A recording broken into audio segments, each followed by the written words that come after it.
No fucking title. I hate fucking every time, man. It's like, God, I don't know what fucking typing for a title, man. Why do I have to think of a fucking title? Just can't I just go live and we shoot the poop and gotta think up something fucking clever for a title? I'm not feeling very clever today. Is I don't feel very clever any day. But anyways, let's get her going.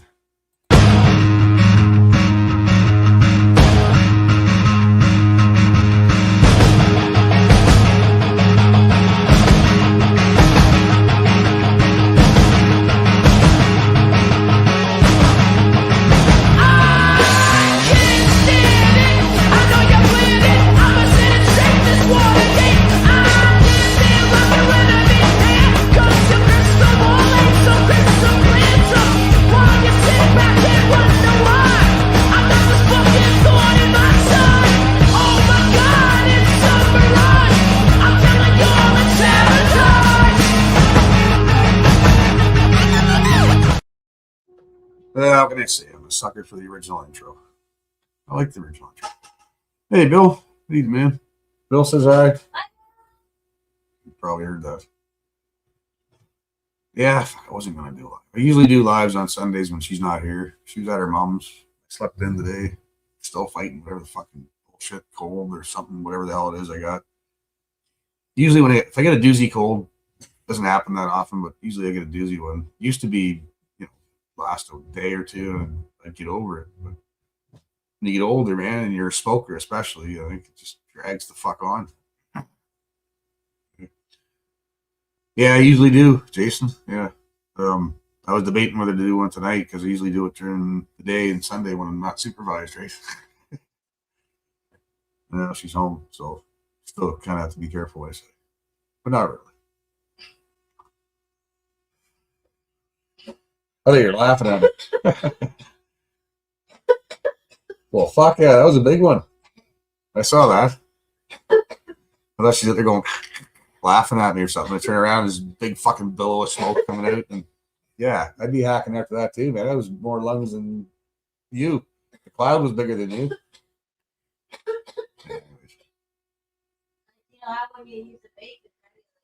Yeah, vape is not the same. That's why I don't vape, really. Got a twinkle in my eye, do I? Yeah. I don't know what to say with that. I mean, it's the fucking light. I gotta turn this big fucking light on up here that otherwise you won't see me, and it's kind of annoying. I used to have like a nice orange one in there that was not so fucking. Why did I just look at it? Stupid. It wasn't as bright. Twinkle in your eye. Yeah, don't bend over, Jason. Chrissy's got a twinkle. Huh? Okay. Yeah, fuck. Anyway, so I didn't do a live stream today. I'd do a fucking quick one tonight. I don't know what's his name. Derek's usually on tonight. I was watching a bit of Flood earlier. Saw Posty was on there for a little bit, listening to her and just flipping through stupid shit today. Farting around. It's a Sunday, man. Like I said, I slept in. Still fighting the cold. Fuck it. It's been shitty weather too. Can't really get out and do much.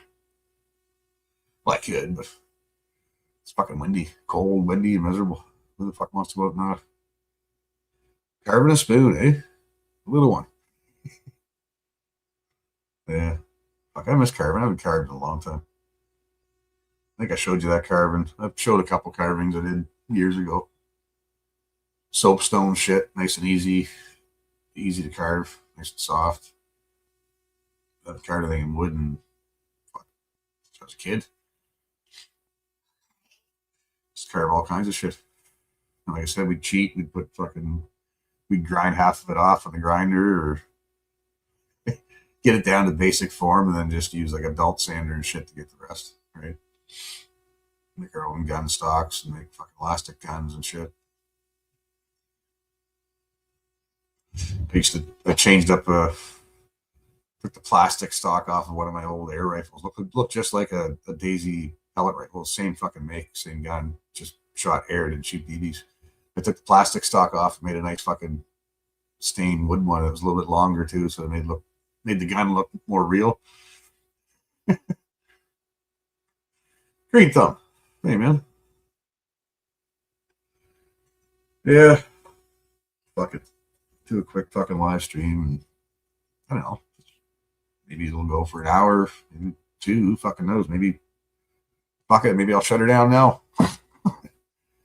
But before I jumped on here, I was watching Static in the Attic. I just found him. I watched something from him before. That's why it was in my algorithms. And he was talking about the KKK, and there's two different KKKs, and they're very, very different from the first one. The first one was number one, and the second one didn't like Catholics. I would just like to point out, putting no fucking title is a title. Just saying, yeah, well, you have to put a fucking title in or they won't let you go. I could have just typed one, just put a letter in there, and then went live. That's kind of stupid. Hey, Mr. Heinrich. Or, yeah, I had to put a title. But I was just sitting here, like, I almost took, just sitting here thinking, what fucking stupid fucking title do I want to put in? I'm like, oh, bullshit Sunday. Like, I don't want to think really about anything today. It hurts my fucking head, and I don't feel like fucking thinking, so I just type that in. Fuck it. I almost didn't go live because of it. So fuck, this is stupid. I don't have a fucking title. I don't want to fucking. I almost just typed in one, enter, or whatever. Let's go. Yeah, this is a no think fucking stream. But yeah, these guys here, I'm gonna see if I can find it. It was getting good, and yeah, there was lynchings, but they were lynching like thieves, man. Like, everybody was poor. And if you're stealing someone's chicken and shit, like that's that family's gonna go. What, they're gonna starve because you want another chicken, or like fuck off. No, there was lots of lynchings. There was one out of three was a white person too, I guess. What they're saying. Yeah, and yeah, they were chasing people out of town that were fucking brewing brew, and there were no nonsense. Let's see if I can find it. I won't watch the whole thing. It's like a half an hour long. So. Where is it? It was just here. Ah, there it is.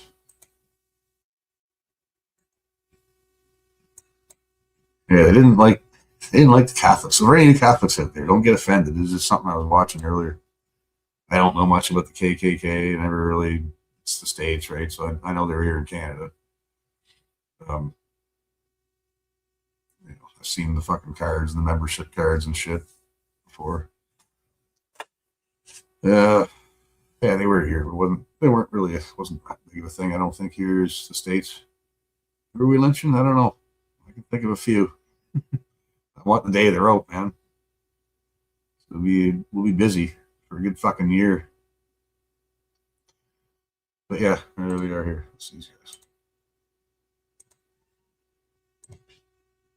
To kick it out peaceably.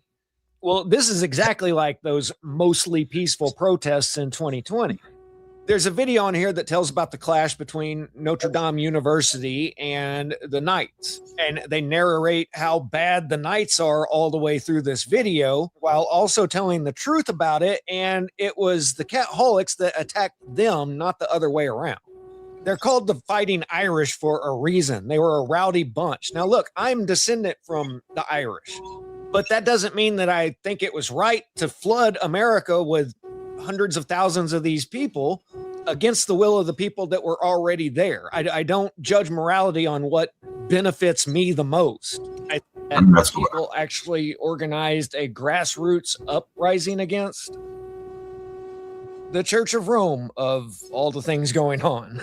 And I gotta say, I've looked at everything from the French Revolution and American Revolution up to today, and this actually seems to be the only grassroots uprising in modern history. Now, I know everybody already knows this is the second most evil organization to ever form, right behind the NASDAQ, but like I've shown you with them, things aren't always the way that you're told they are. First off, there were two completely separate iterations of, I'm just going to call them the Knights. The first iteration was in the South during Reconstruction after the Civil War. And this is the idea that everybody has in their head when it comes to the Knights. I read some of the accounts of freed slaves in the last video on this, but like 6 of them said that they'd come up and do some stupid trick where it looked like they were drinking buckets of water and they had somewhere that the water went down in their robes. It was just some dumb thing to scare people, I guess. But that seemed to be the most common firsthand experience that actual freed slaves had with them. And then, of course, everybody's heard about the Grinchings. I talked quite a bit about this last video, so I'll try to keep it short. But the entire South was ruined. People were dirt poor and starving, and there was no such thing as police. There might have been a county sheriff or something, but you think about one guy on horseback in a whole county, they ain't getting much done. And part of what the Knights did was vigilante justice.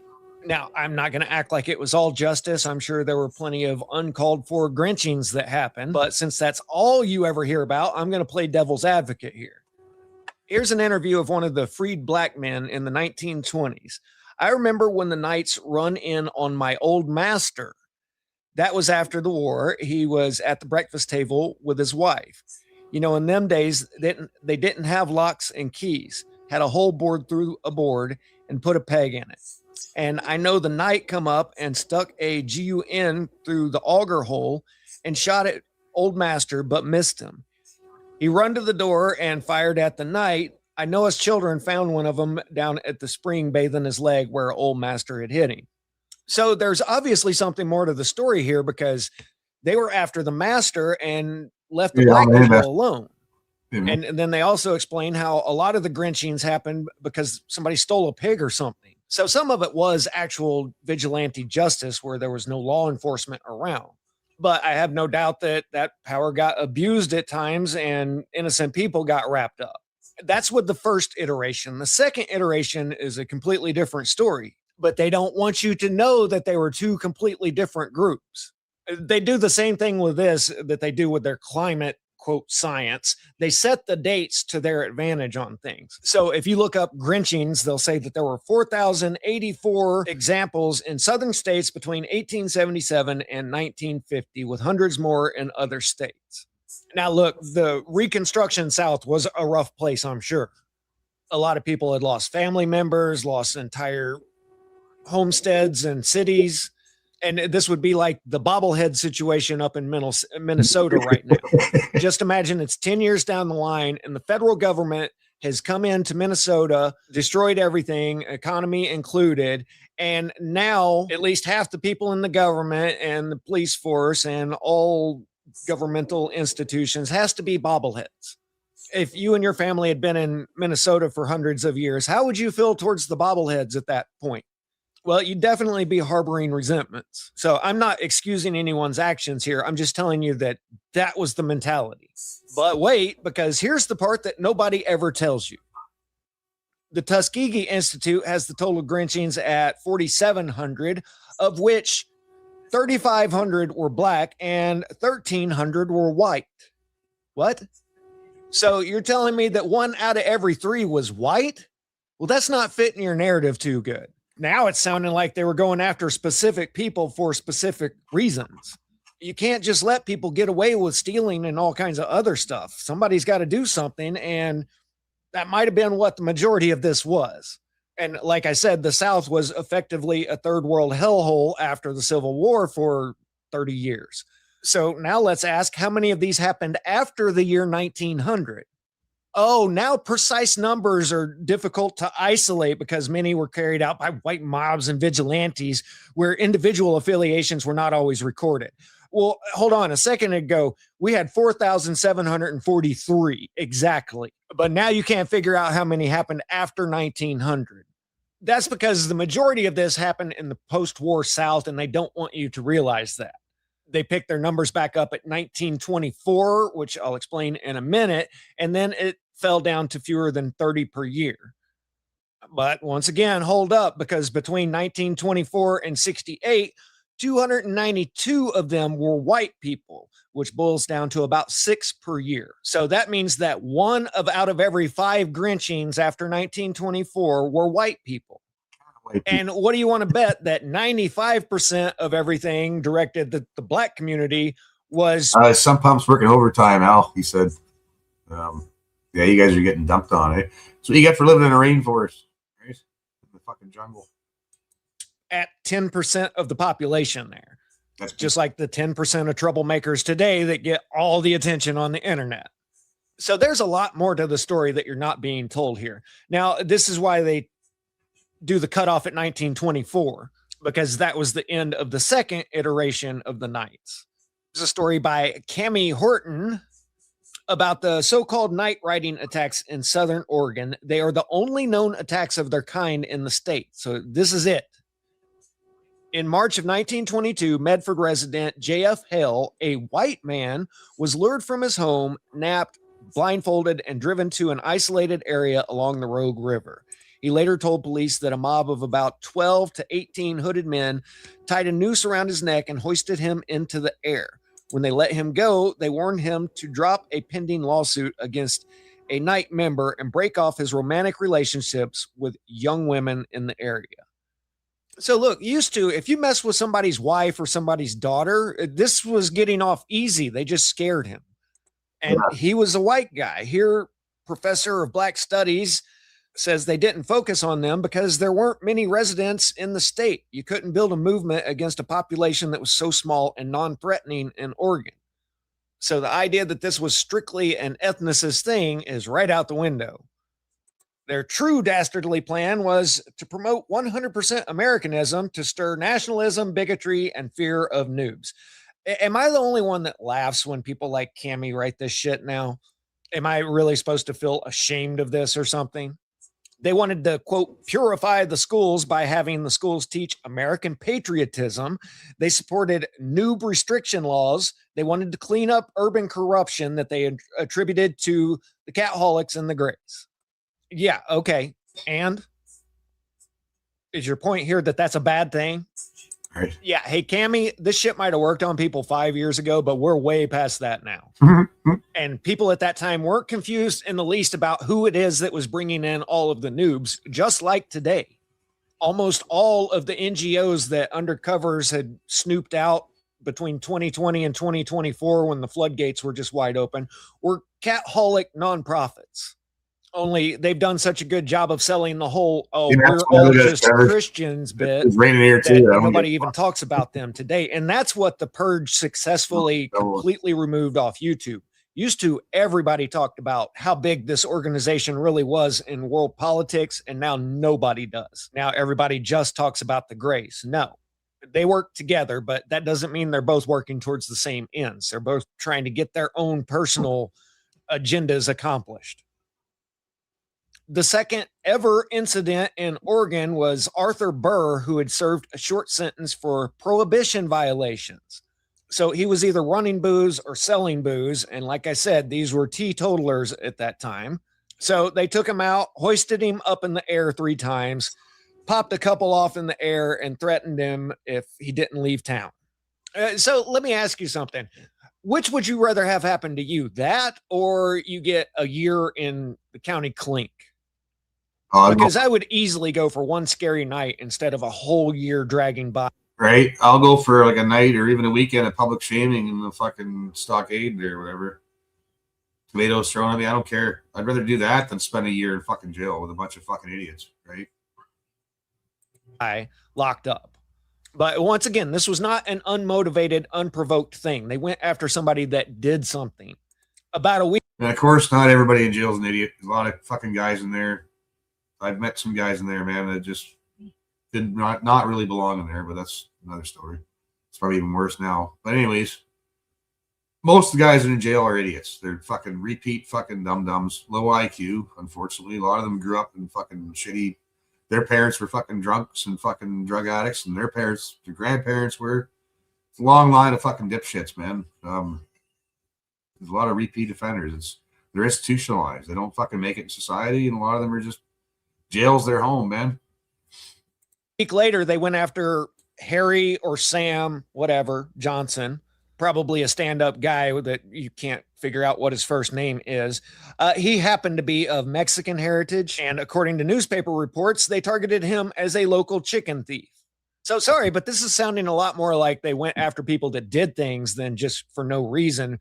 But then, of course, the great leaders got involved in the NAACP.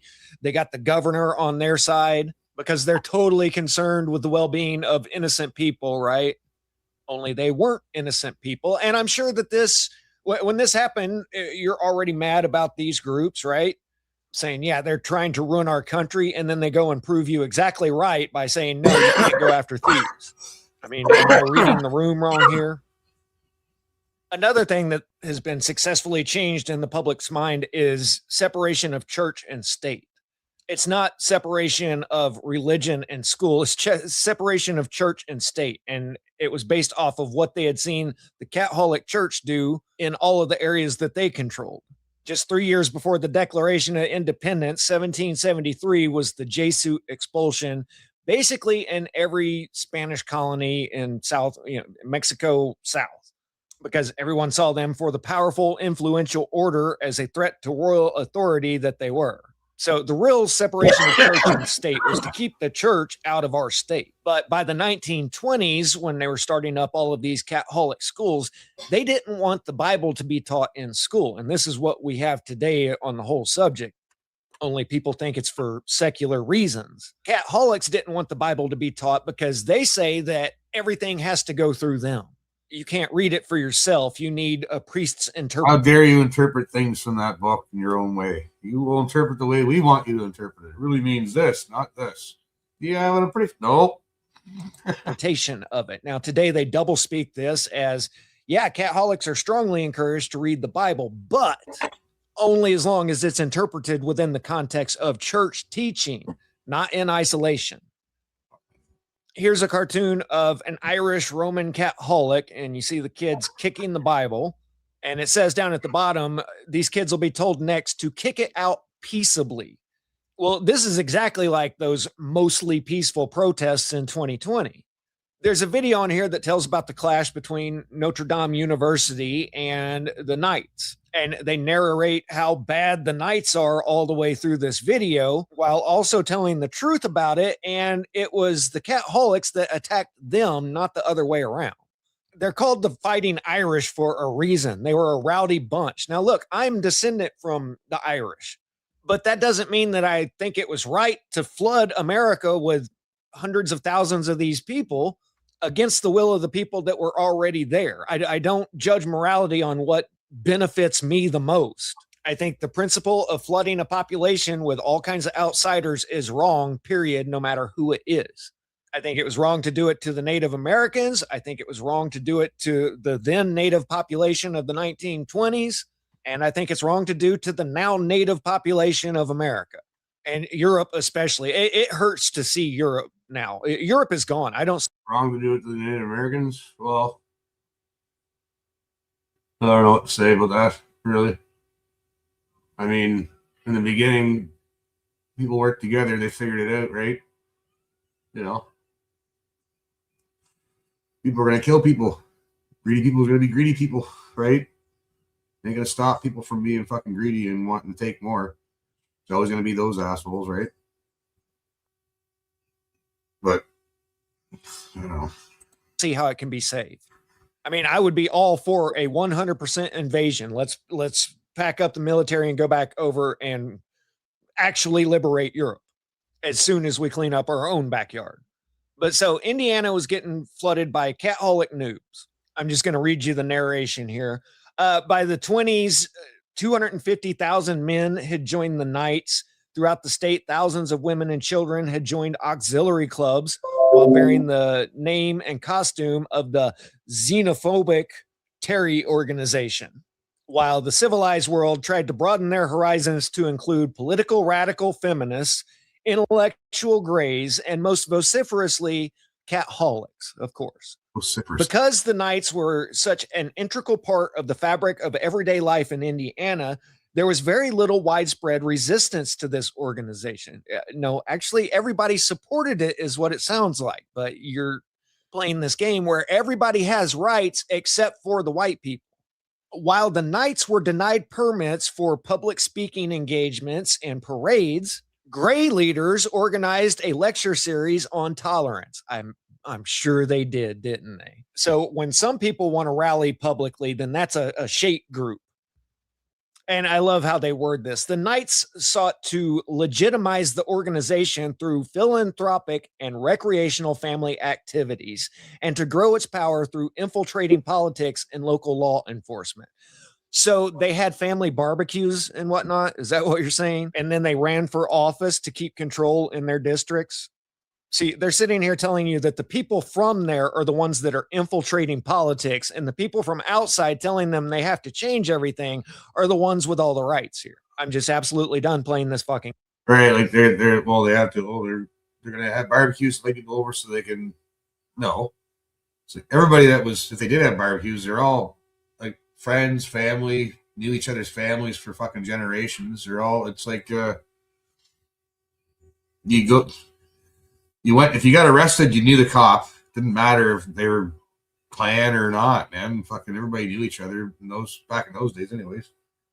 That's why they rotate cops and judges and stuff, so they're not, people don't know each other, right?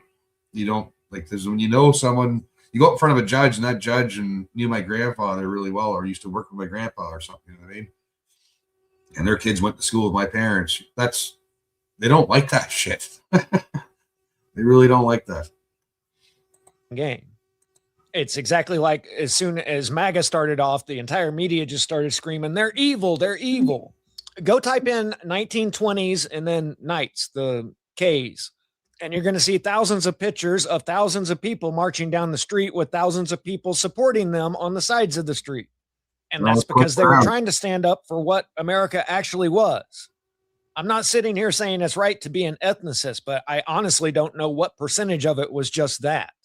Because as usual, the mainstream narrative on this is just completely different than when I actually look into it. So in Indiana, they had organized a march. And according to the rhetoric here, the hope was that the Catholic students from the nearby University of Notre Dame would rise up in reaction to their presence, giving them the opportunity to paint them as violent, lawless, un-American noobs, claiming Notre Dame produced nothing of value and blamed the students for the crime in the area. So they're bringing in all these Irish kids, the crime's going up, but how dare you blame it on the new people? And how dare you say these nice young boys are rowdy? Well, it turns out on the day of the parade, they say Catholic forces showed some evidence of being organized as they formed a flying column that moved in unison from corner to corner. Wherever a white robe appeared, they attacked. By 11:30 a.m., students and residents of South Bend had purged the business district of any sign of the Knights. So you're saying that they were, in fact, right, that these were a bunch of violins students? And that they just peacefully attacked the people that were trying to have a parade. You know, every time they lie about people in history and then I find out the truth about it, I'm much more sympathetic to their cause because you lied about it. And now I'm finding out that, oh, wait, there's more to this story. And you told me that they were all just ethnicists that went out and grinched black people. So when I find out you're lying, then I wonder how much you're lying about there. right? I looked up the most famous clashes, and we've got this one in Maine, and it's between Catholics and the Knights, where French Canadians used rocks and clubs to fight them. Yeah, I'm from New Brunswick originally, and there was a big thing between the Protestants and the Catholics back east. And the Klan was in New Brunswick too, reached that far, maybe even Nova Scotia as well. I don't know. It was up here in Canada. And yeah, French, almost every French person is going to be Catholic. Not very many Protestant. There's a few, but not very many. So yeah, it was there was a big thing about that. The Orangemen, Orange Order, and shit like that. Don't even think that's a thing anymore. But them off. It's always fighting them off. It's never that they were attacked. Yeah. Don't you think this would be written completely different if the Knights had a bunch of rocks and sticks after the French Canadians? Yeah. And then there was a big DC parade where tens of thousands of them held a large permitted march. And They say black newspapers recognize the demonstrations as displays of bigotry.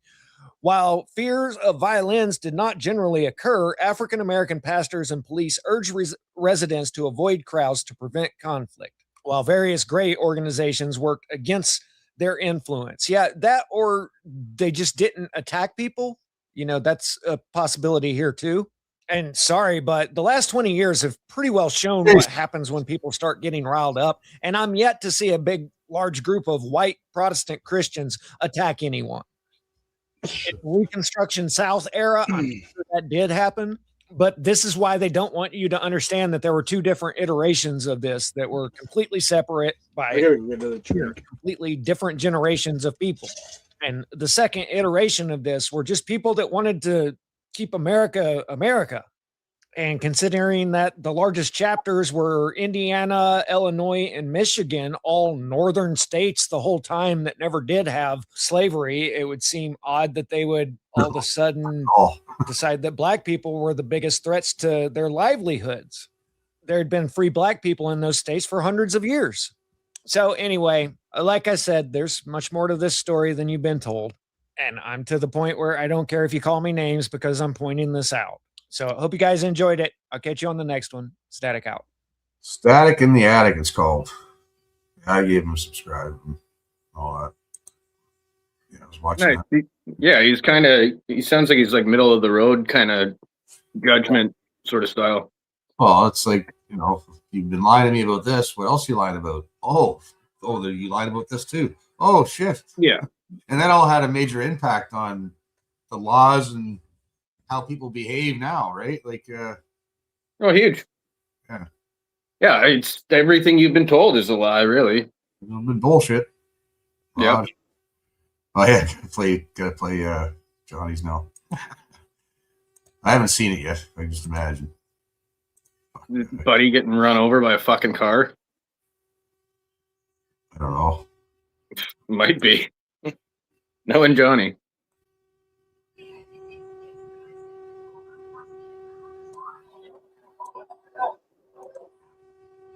I'll start this from the beginning. What's going on? What the fuck is this, Johnny?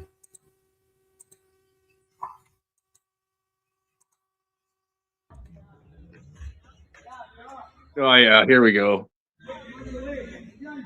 Someone yelling. Oh, dude.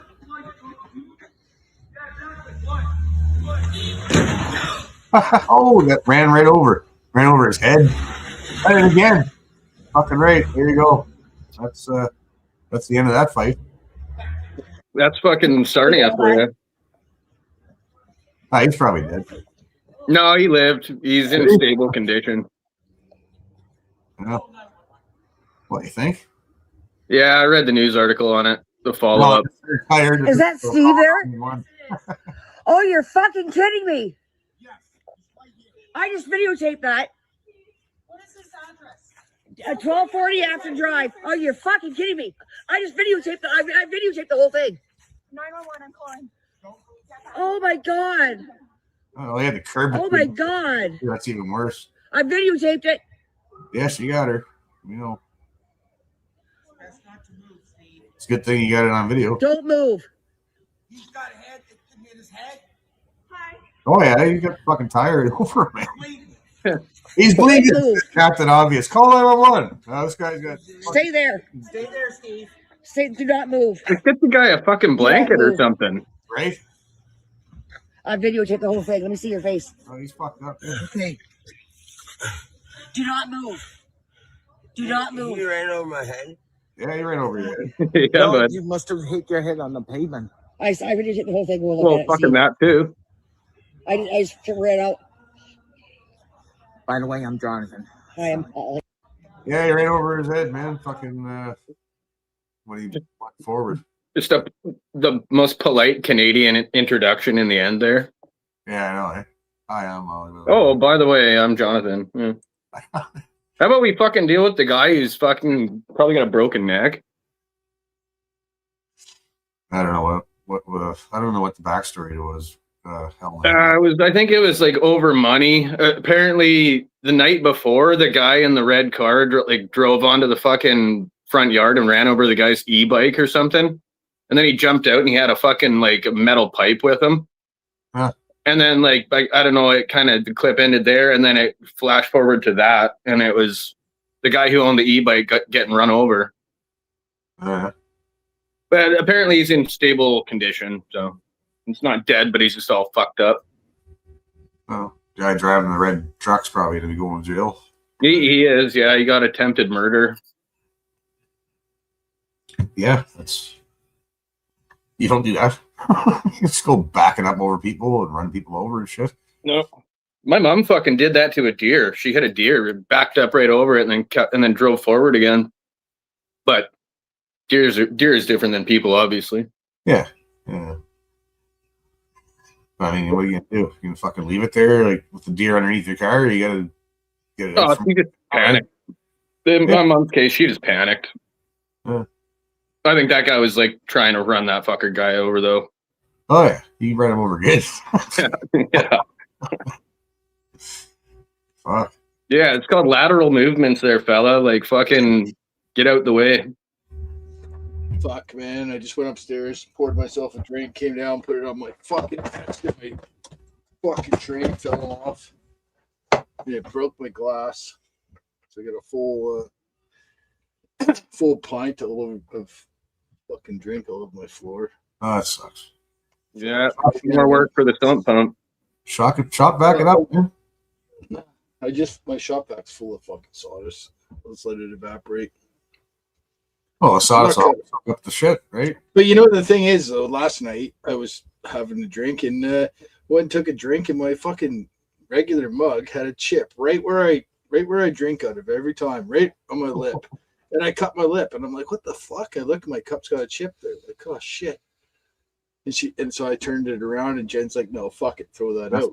Yeah, you don't. Yeah, she threw my cup out, right? So that's fine. This morning I get up, I'm going to plug my fucking little thing into the wall and knock my vape off. It falls in the fucking toolbox, and the glass tank explodes. Fuck, I've dropped that thing 1,000 fucking times. It's never broken. Didn't even know it was glass. Well, it's glass, and it broke. And now I just broke my other fucking beer mug. So now I got no beer mugs except for this giant motherfucker. So bottoms up. Yeah, I like the fucking handle on it. You're on a roll. Mine's got a little rinky dink fucking handle on it. My fucking elbow's too weak to even hold this thing. Fuck. It's got like a liter of fucking Coke in it.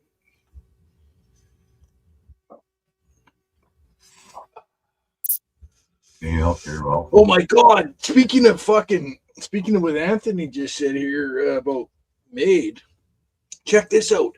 I'm driving to the grocery store. I'm in my wife's car. She listens to 94.5. I don't know what it is. Some fag station. Yeah. Some fucking whatever music. I don't really listen to it, but whatever. I don't fuck with their setup when I get in there. I try to just leave it. I'll just turn it down, whatever. Right? But it's on, and I'm driving back, and I hear this commercial, and they're like, "Oh, make sure you have." At first, I wasn't really listening, and then I started listening, and it's like, "Oh, make sure you have all your documents in order. Make sure that you have everything that's important to you. You give it to your friends. Make sure you have your insurance papers and your car is transferred. Make sure you have your house, because you never know, one of your family or friends might want your house. And make sure you have all this stuff in order before you come to us, because once you come, it'll be done right away." So just advertising for it now. Oh my god, they just and it's brought to you by Canadian government. No, it wasn't Canada. It was like a Maid comfort service, or it was some government funded. It said who it was funded by. I just couldn't fucking believe what I heard on the radio. Yeah. On a Sunday morning. Oh, in case you want to kill yourself, please make sure you have all your documents and facts in line before you show up, so we can just get on with it. Fuck, I couldn't believe that.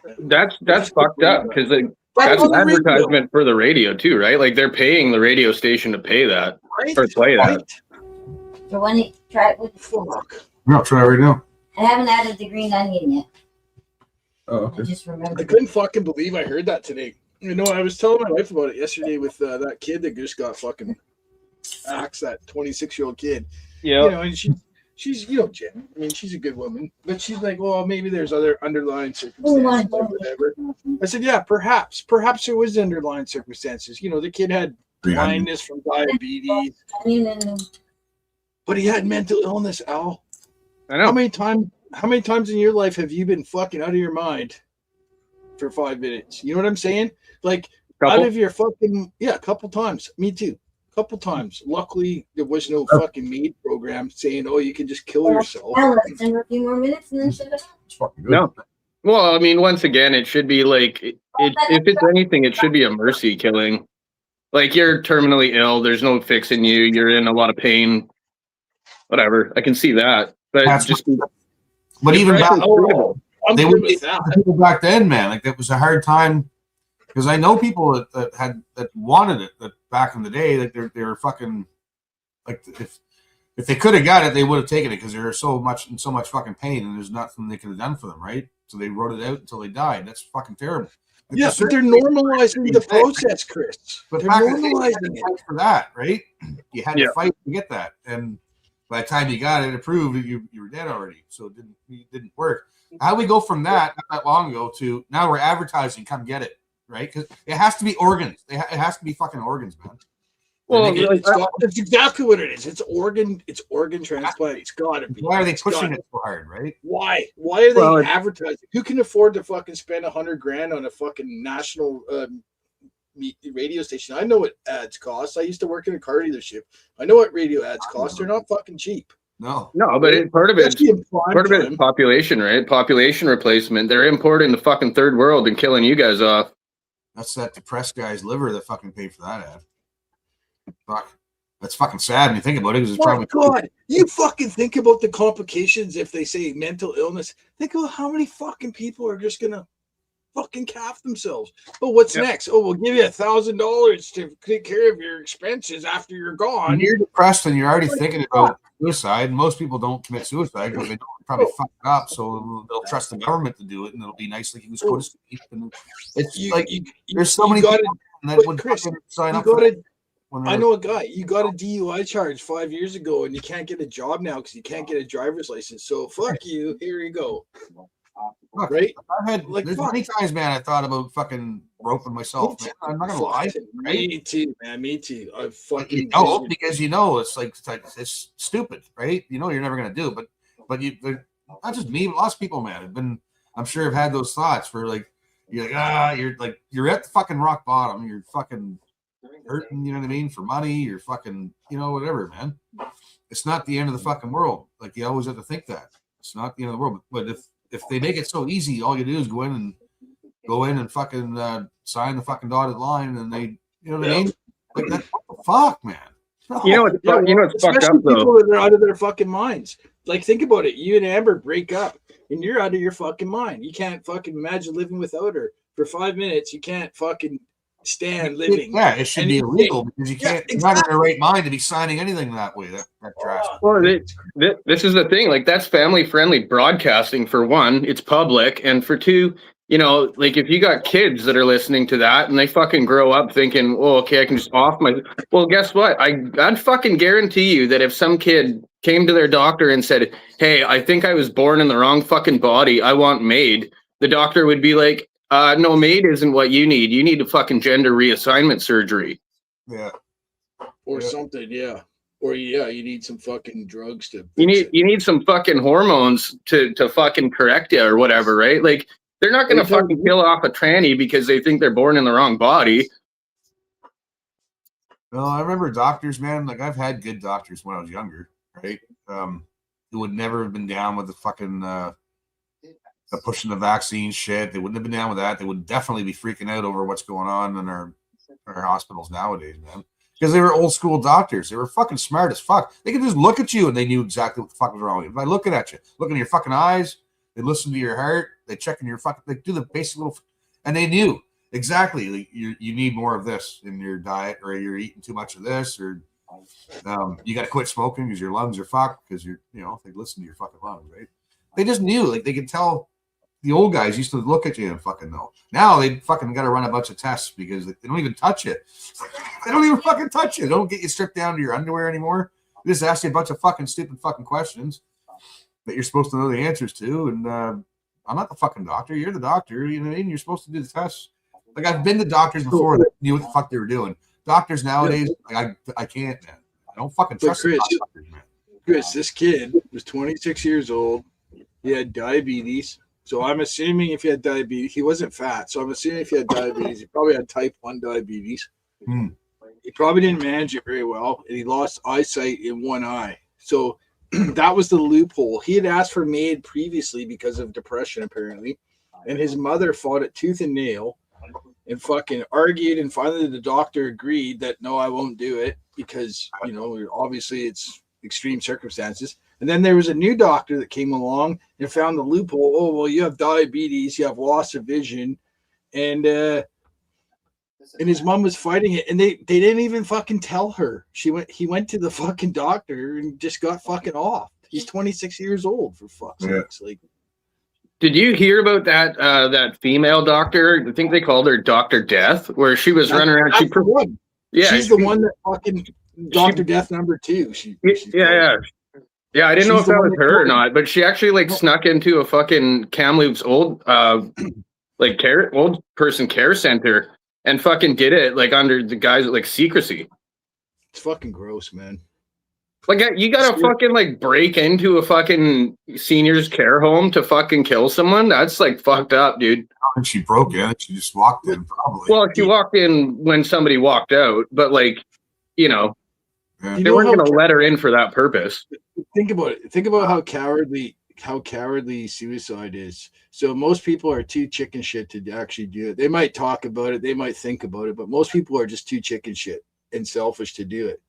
But when somebody else is saying to you, you don't have to have any response, it's perfectly normal. It's just like saying when we were in junior high school, when they said, oh, it's normal to be gay. It's not fucking normal. There's nothing normal about it. You're fucking, obviously something's wrong or dysfunctional in your brain. So sorry, but why would you say it's normal to kill yourself? It's not.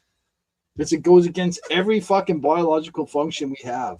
Right down to the auto fucking breathing system where it allows you to sleep without being awake, right? Like that's our biological design. When you're not right? Even when you're fucking knocked out, even when you get your fucking brains beat in, the first thing that your body does is breathe. Well, that's like when you're trying to fall asleep and you fucking think that you're falling and you shoot up, you're like, whoa. You know, like that. That's what that is. Your body falls asleep too fast. And your heart, your brain goes, whoa, fuck, we're dying. But you said earlier that people that don't have the balls are too selfish to do it. No, people that do it are selfish. No, I agree. I agree with that. Thinking about anybody else, about them. I agree with that. Trust me, Chris. I've had my fucking share of suicidal thoughts in my life, and I know the struggle, man. I know firsthand. That's what disgusts me so much about it, is that it's a process that you need to go through, man. You can't fucking just have it easy out like that, because I would have taken it. If that was offered to me at certain points in my life, I would have fucking taken it. I was younger, maybe if it was around, there's times I would have probably when I was younger. Right? It kind of depends on your motivation. Like if it's a poor me thing and you kill yourself, well, then that's selfish. But a lot of guys I've found that actually do it or pull the trigger, so to speak, in one way or the other, they're doing it for the people around them. Well, so which by default can't be selfish. Yeah, Like everyone would be better off without me, kind of thing. It's a fucking permanent solution to a temporary problem, man. Because every time I felt like that, I've always felt better afterwards. I mean, I'm still here, right? So I've envisioned it, and it fucking just, it really bothers me to think that they're making this okay.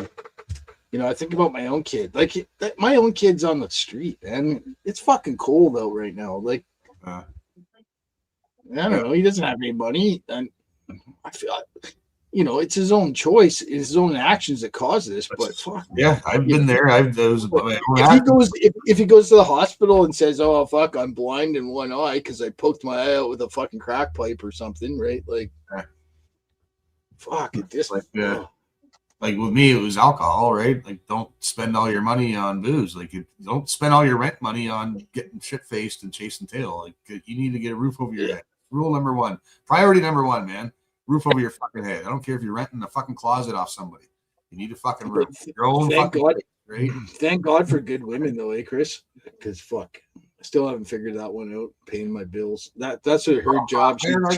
Come on, I had fucking awesome bachelor pads when I was single. Oh, I had awesome bachelor pads too. I'd rent places I couldn't afford. Well, I was lucky, man. I had decent fucking apartments, and I made them in nice.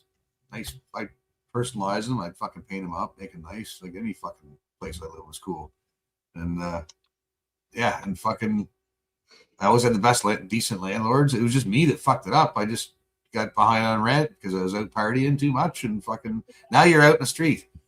You can only couch surf for so long, man. It's like it's like, well, you can go hang yourself, I guess. Fucking. See, I think it's fine if like the bills. There's only one place to go when you're that low and you're feeling that shit. There's only one other direction you can go, and hanging yourself ain't an option. You want to go this way, right? I can't highlight comments, but Bill says our new motto, "Made in Canada." See, that's what I think. The only people that should be qualified for made is people like Bill, just old fuckers that are just burning in their. Give them a nice big fat steak full of cyanide. Here you go, mister. Thank you for your service. You've already collected enough pension. Bye-bye. You're done now. When you're out in the cold, like you said, it's cold out right now, and if you're fucking I know. you're in the cold right now, and you're seeing Somalis and newcomers just driving brand new fucking cars. You saw my video. You saw my video of me camping in the snow, freezing my fucking dick off. Well, think about that. I had all the gear that I needed. Yeah. I have the experience. I have the skill. I have the training.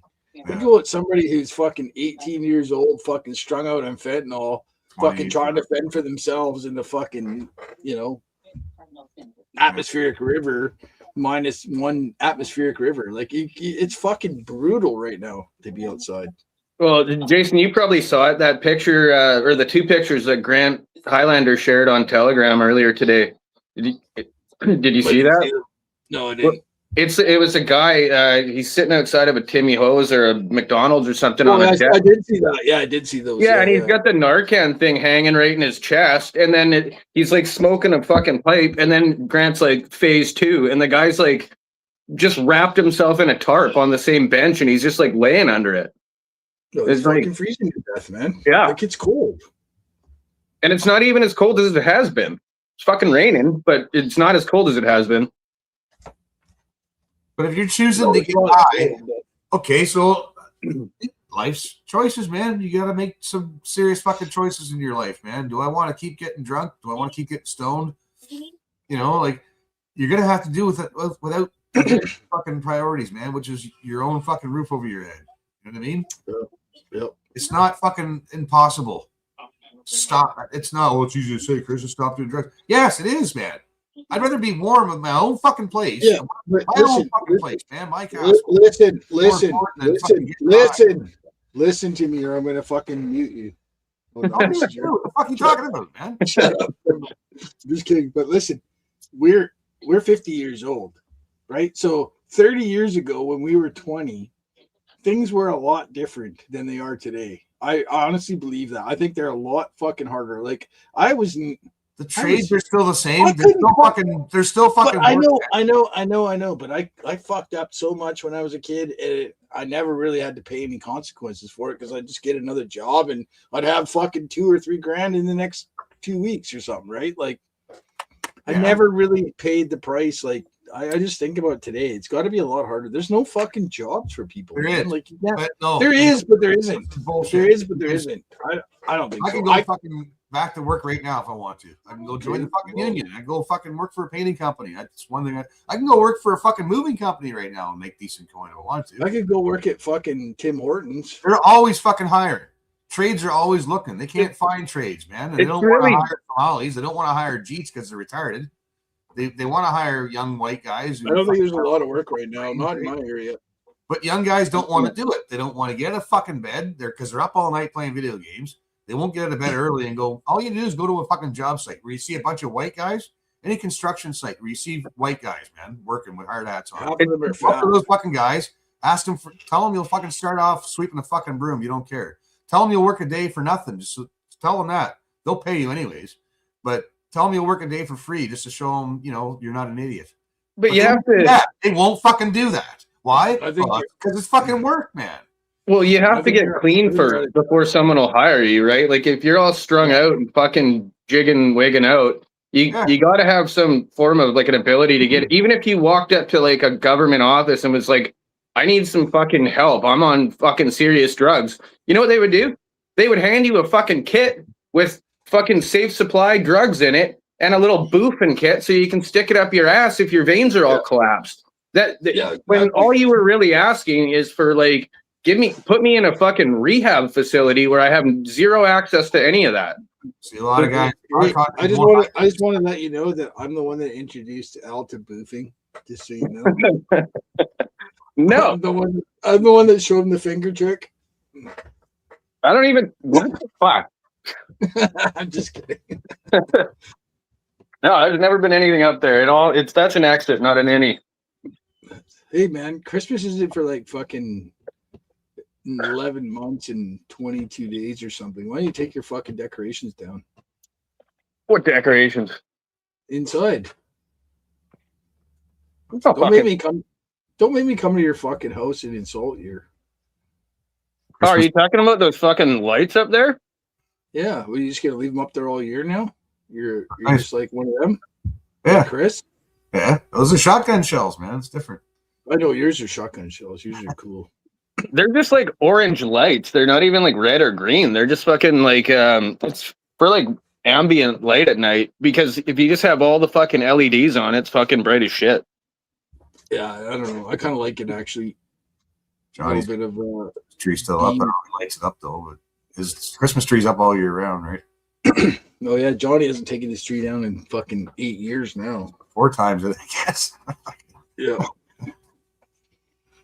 When did he put up 2020 or something? I can't Yeah, I think 2020. I think yeah, so 6 years. Yeah, I worked on a new spoon all day.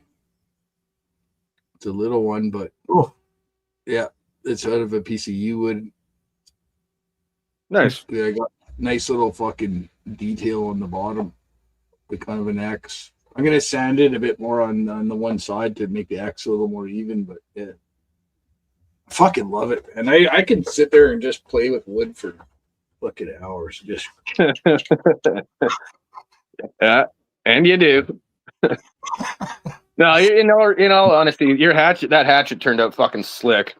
my hatchet's awesome, man. You should see it. I sharpened it some more, and holy fuck, it's sharp, man. Like, oh, the cut's almost healed now, but there's a good cut on my finger from it. Oh, yeah. It's fucking sharp, man. Well, even with the handle all fucking oiled up there, it looks fucking nice. Actually, I pounded the wedge in. The head came loose again, so I pounded the wedge in a bit deeper, and then I cut another piece of yew wood that just fit in there, and I pounded that in. I put some glue in there, pounded it in. The glue was squirting out the bottom of the axe head, so I think it's all going to be glued in the axe head now. So hopefully it holds. Yeah, I don't think it's going anywhere. Jason misses Al. You know what? Al's like 30 minutes away. If I needed to fucking go see Al, I just have to stop and grab some fucking oil. yeah. Once it's all sharp, and he has to cut himself with it just to make sure it's sharp. Yep, sharp. Fucking. Yeah, Jason and I do live pretty close together though. Just over the mountain. Yeah, she's pretty fucking. She's a little dirty from chopping today, but she's got a nice fucking. Oh. I don't have any here. Oh, it's got oil. Oh, it's got glue on all of this side of it. Gross. I gotta sharpen my knives up. No, but I did a wrap on the handle. See, nice bank line wrap. Sweet. This is like 100-year-old axe. Not 100. I think this is from the 20s or 30s or something. Yeah. Love the old character in it. Yeah. Looks like an antique. steel. Yeah. And I carved this handle completely out of a yew wood log, which is the same. Actually, this is the piece, this spoon I cut off the end of this. I seen Buddy fucking. I was just scrolling through yesterday. I seen Buddy puts the axe head on the yew tree and lets the yew tree grow into the fucking handle. I thought it was pretty cool. Man. Oh, So the really? tree, you find a sapling, What? like maybe yay high. You put the axe head on top of it. It's already about that thick, like just thick enough to go through the hole. Yeah. Just You let come it back grow. like 20 years later. Yeah, not even, man, not even. Well, yew trees grow this. Because because the hole in the axe head's only yay big. You're just dropping it down on the tree. Yeah, I know, but I bet you this fucking handle right here. I bet you this handle right here is 200 years old. The growth rings. See, the growth rings in this are like fucking super tight. This is a originally it was like a 5-inch piece of wood that I maybe 6 inches. It's gonna take 20 years though for it to grow into the handle hole. Oh man, look at the So fucking fertilize the tree, put some good shit on there, let it grow Yeah, faster. you can't really see it in my camera, but the growth rings are fucking tight, man. Like this is an old growth piece of wood. If you had one like on your property, I bet you could. I mean, it would take time, but like everyone out here, yew trees. I don't know. Jason knows more about them, but like I know where a few of them are. He knows where a few of them are. There's always going to be a guy who knows where that fucking tree is, and then they're just going to feel your axe handle or your fucking axe head. You can't really see the growth rings in there, but They're like tight. that's a 3-inch piece right there. There's 100. That's 100. Wait, give me a second. Let me make it bigger here. Give me. Try again. Hold it still. Yeah, they're tight grade. It's a lot of fucking years, just tight. Yeah, and you think that's only 2 inches in diameter there, so 2 inches that's of the piece. tight.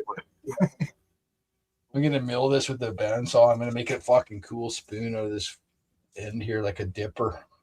Tight wood. Gotta stop and scale for our axes. I'll drop off the old wood beaver lathe there for you. You can fucking turn that thing. I know. I just don't know where I'm gonna put it. Better than where I got it. I'm gonna have to take it all apart and clean it though. Oh But yeah, I don't care. I love cast iron. fucking right. Yours, free of charge, free delivery. Oh, all right, bring it over. Done. You can take my table saw away when you go. I've already got one of those fucking things. I don't have one here. Mail it to me. I'll take it.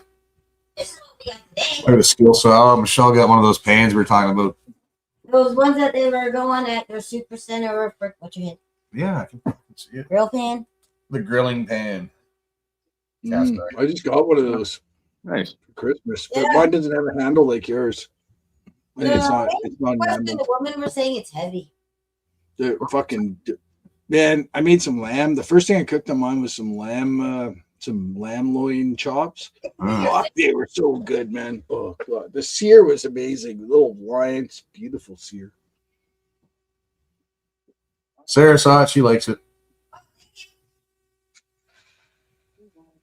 Yeah, who fucking? I'm gonna take a Johnny roll here. Who gives a fuck what Sarah cares? She should be on here as long as she's in the chat, not on the screen. Then have very little interest in her, Jesus. as most men. Oh my god. It's I was like, "What are you talking about? I love talking to Sarah." I like a little cleavage on screen every once in a while. Chris is sending her the link.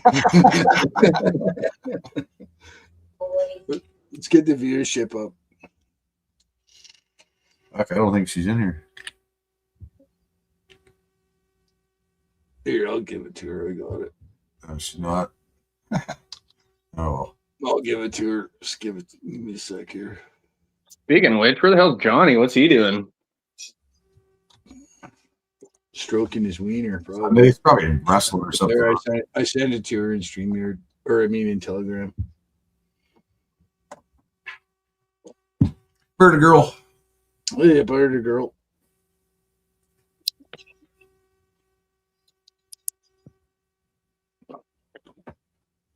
I made lasagna last night for dinner. Big fucking pot of it.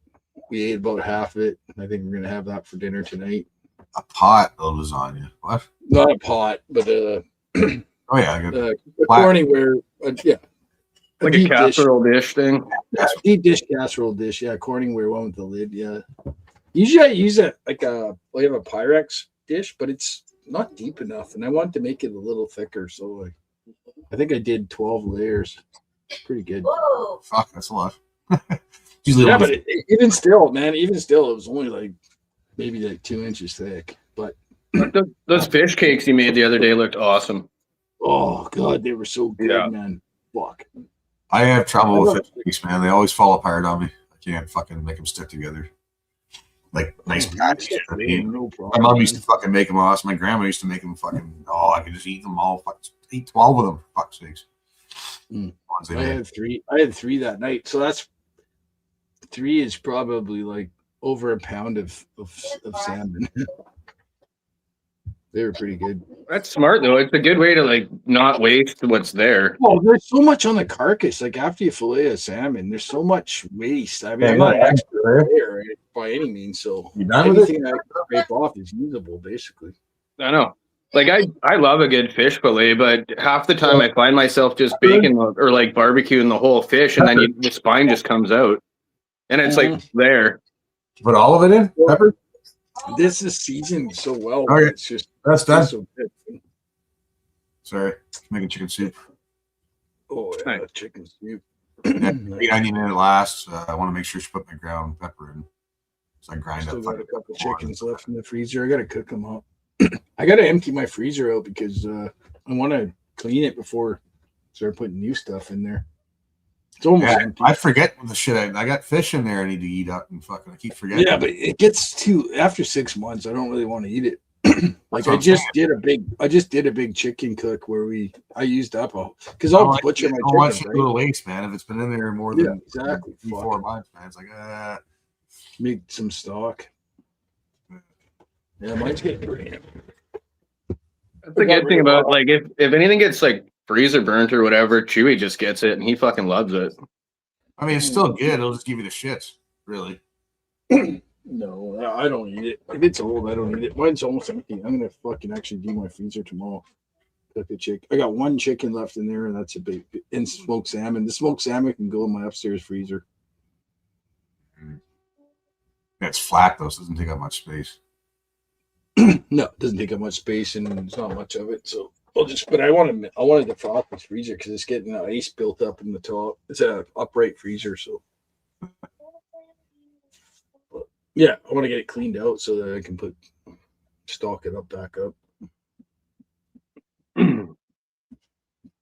Yep. Can't believe it's already almost done winter. Like it's gonna be fucking sunny soon. Well, it's gonna be sunnier longer, right? That's nice. The days are longer. It's been so fucking rough Not here, even man. February yet, man. Like, fuck, we got a ways to go. We got till the end of May. No, man, it starts getting nice in February here usually. There, yeah. Wow. Where you guys are, fuck, you guys don't get fucking even get Yeah, away. we don't get any snow. We haven't really had any snow. We had snow on Christmas Day or Christmas Eve, but we're not gonna get snow. It's just rain. We get rain for fucking months here. It may be, but like I remember I posted a TikTok like 2 years ago and it was fucking May 21st or March 21st and it snowed 2 feet. We tend to get dumped Yeah. on. Like, right when, It can happen and it probably Yeah, will. that fucks up your garden. Oh yeah. No, but I've got I've got pictures of like my garden in March and it's fucking full bloom. Like I've already planted bedding plant, like yeah, it's May 24 is when it's safe to fucking. Well, usually a week after May 24. So well, you don't plant weed before when it's safe to plant. You can plant some things, but there's still a risk of frost, man, up until the end of May here. Yeah. Fuck, it sucks. It's a long fucking. We get like what 3-4 months of decent weather, maybe. If it's not too fucking hot, it's usually rainy or cloudy out or something. Here you go, Anthony. This is my smoked salmon collection. Fuck, man. That wouldn't last long in my fridge. That's just a handful of it. Yeah, I'd be eating that up. That's like the fish. Come get something. Oh, I got 2 chickens in here. Yeah, cool. I just make that into fucking sandwiches. No, I'll make a chicken pot pie tomorrow because I got a piece of puff pastry left. Just put a flat. That was like sections of 4. Just put couple sections on a nice homemade bun or bread or maybe a little bit of lettuce. little special sauce or something on there. You don't need much to put on it. That smoked salmon's good by itself, really. I just say put it between I bread. like to mix it. I'll mix it with cream cheese, and then I'll put like cream cheese on a cracker with like the smoked salmon spread, Fuck and yeah. then put a little bit of smoked salmon on there, not much, and then some capers. Holy fuck, man, it's so good. Yeah. Fuck, I got no room in my freezer, man. Like my brother dropped off a quarter of a cow, all fucking like ground beef, like everything. And I was like, fine, you can keep it here for a while. And I think now he's looking at like just leaving it here and taking some money off of what he owes me for doing all that work. It's like, fine, but that's like my entire fucking stand-up freezer is full of just fucking ground beef, steak, roast, fucking soup bones, like everything. Yeah. Did I mention I'm coming over? Did I mention I'm coming over tomorrow? Yeah, that guy. I'll send you home with a couple. Fuck him. Fuck him. Fuck, sorry, man. Freezer, I don't know. Must have Well, been plugs in now. he fucking owes me money, and I know it's tight for him, and he's this, that, the other thing, and he's always about a good fucking trade-off. So it's like, well, fine. I'll just, yeah. He's got the other half of it. He bought half a cow, and I got a quarter. He's got a quarter. Better to have something than nothing. But what's that? Fuck That's probably $2,000 worth of beef. It is. You just say he's got a half and you have a half and you have a quarter. No, he bought a half, and I got a quarter, and he got a quarter. No, there's nothing wrong with Yeah, that. so So you we're got a half together- a cow, and then they split the half a cow. Oh, okay. So Yeah. fuck The that. problem is Al's a bird. He doesn't actually eat. So Oh, I eat the fuck out of that ground beef. I'll tell you I've that. never seen Oh, I him bet eat in my you life. good. That's If it because I'm doesn't have usually fucking half cocked when I'm around you. We're always camping. If it doesn't have a 40% alcohol by volume sticker Yeah. on it, he doesn't eat it. Yeah, exactly. I don't go out in the fucking woods and go camping just to get fat and fucking go to sleep. Throw that. I do. Yeah. I'm on camera. We eat like kings, man. We fucking catch our limit usually and eat like fucking kings. I eat better when I'm camping than I do at home, usually. I record my weight, and I was 185 on September 19th. I was 185. I'm 198 now. Like I grabbed some weight over the holidays. Like I've eaten my fair share of fucking pork. Let's put it that way. Lose some. I don't know. It's all in my gut right here. I get it in my fucking arms. I don't. I've tried bulking up before in the past, like when I was working out and stuff, and eating, rice and tuna, and trying to eat the fucking all the things, but it didn't matter, man. And the more I tried to put on weight, it just went around my gut. I didn't bulk up on my shoulders, or my legs didn't get bigger. Like, it didn't. Like I just get fucking toned, and I get toned. Meat, though. I've just been pretty much eating meat. I don't eat a lot of carbs. Fucking, I eat what I can get. Chicken's on sale. I'll eat chicken. Can't live off steak every fucking day. No, chicken's not carbs. I wouldn't want to eat steak every day anyway. Just get old after a while just eating meat, I get tired of pork too after a while. I'm not a big fan of pork, besides bacon and pineal bacon and maybe the odd pork loin. Hey, what was this about a fucking Zoom movie tonight? What time? Yeah, I think Breezy was talking about watching Gran Torino or something on Zoom. On Zoom. Do it on StreamYard. So Well, you can do it on Telegram too. Well, I would stream it. I don't care if. Well, I guess you might get a copyright strike actually. But if you did it unlisted, I don't think you will. Well, if you do it on Telegram, it's fine. I've been on lots of those watch parties. I can't use Telegram. It fucks. I can't. It doesn't work for some reason. It's hard on the bandwidth. Yeah. Yes. And if you don't like delete your cache out of it every once in a while, I delete the cache on Telegram probably month. The problem is you can only stream at 720p, which sucks. So it's fine if you're watching it on a cell phone, but if you're on a computer, it sucks. But if somebody has a premium account on StreamYard, they can stream at 1080p at least. I don't have a premium account, but Chris does. Just saying, Chris. Wink, Chris? wink, nudge, nudge. No, well, I don't know. I mean, I think Patsy and Breezy got that somewhat figured. I've never been on fucking Zoom. I tried one time and I don't know. Oh my god! I just want to drop my other cup. Fuck. Jesus Christ! Dude, you're on a fucking roll, buddy. Holy fuck! It's in my drawer. Fuck all over my keyboard. Shit. Fuck's sakes. Fucking hell. Ah, Somebody's got to put the kid gloves on you. I'm not even intoxicated. That's the worst of it. I've had days like that, man, where I'll drop something and break something. It's like, okay, this is how this day's gonna go. And then if it happens again, I pack it in. It's nothing. Yeah. Oh yeah. That's enough. Okay, Sit down, don't touch anything. I'll be right back. So what was this you guys were saying? I had to step out for a second. I think Breezy or Patsy, one of them, they're doing like a Zoom meeting, but it's not a meeting. It's like they're gonna do a watch party for Gran Torino, I think, or something on Telegram. You're not on Telegram. This doesn't apply to you. No, I know. I think you could probably watch it through Zoom though. Pretty sure I just seen it. Yeah, we just did. Yeah, it's the What was it Clint again? Eastwood. Gran Torino. Oh, right, yeah. Just watched it like Yeah, it wasn't that long ago. I don't need to see that again. Yeah, well, I don't know. In an hour or so, I'm gonna go watch Derek anyway. So Oh, yeah, right. Yeah. Yeah, well, Dep- whatever. 5, whatever. If I'm still going, I'm still going. If I shut her down, I shut her down. yeah, 5:30 is when he's on. But There's a few of us here yesterday. Bigots. And they never seen Olympia. They never heard of Olympia. So I had an Olympia watch party yesterday. I don't even. What is that? Like, have I seen it? I don't even know. Remember the one I played there where, the Jewish drumskins beating them all the way down the road? Oh yeah, I remember that. Soup, show me your hands. Fucking, Yeah, I remember that. the Is that what that is? It's the same, but it's about the Olympics. It's got like Jesse Owens on there. Dun, dun, dun, dun. Yeah. I wish I could play it. Yeah, I can forward it to you. It's so well, Flood. Look up Flood on Rumble. You go to Flood's channel on Rumble, go to his videos.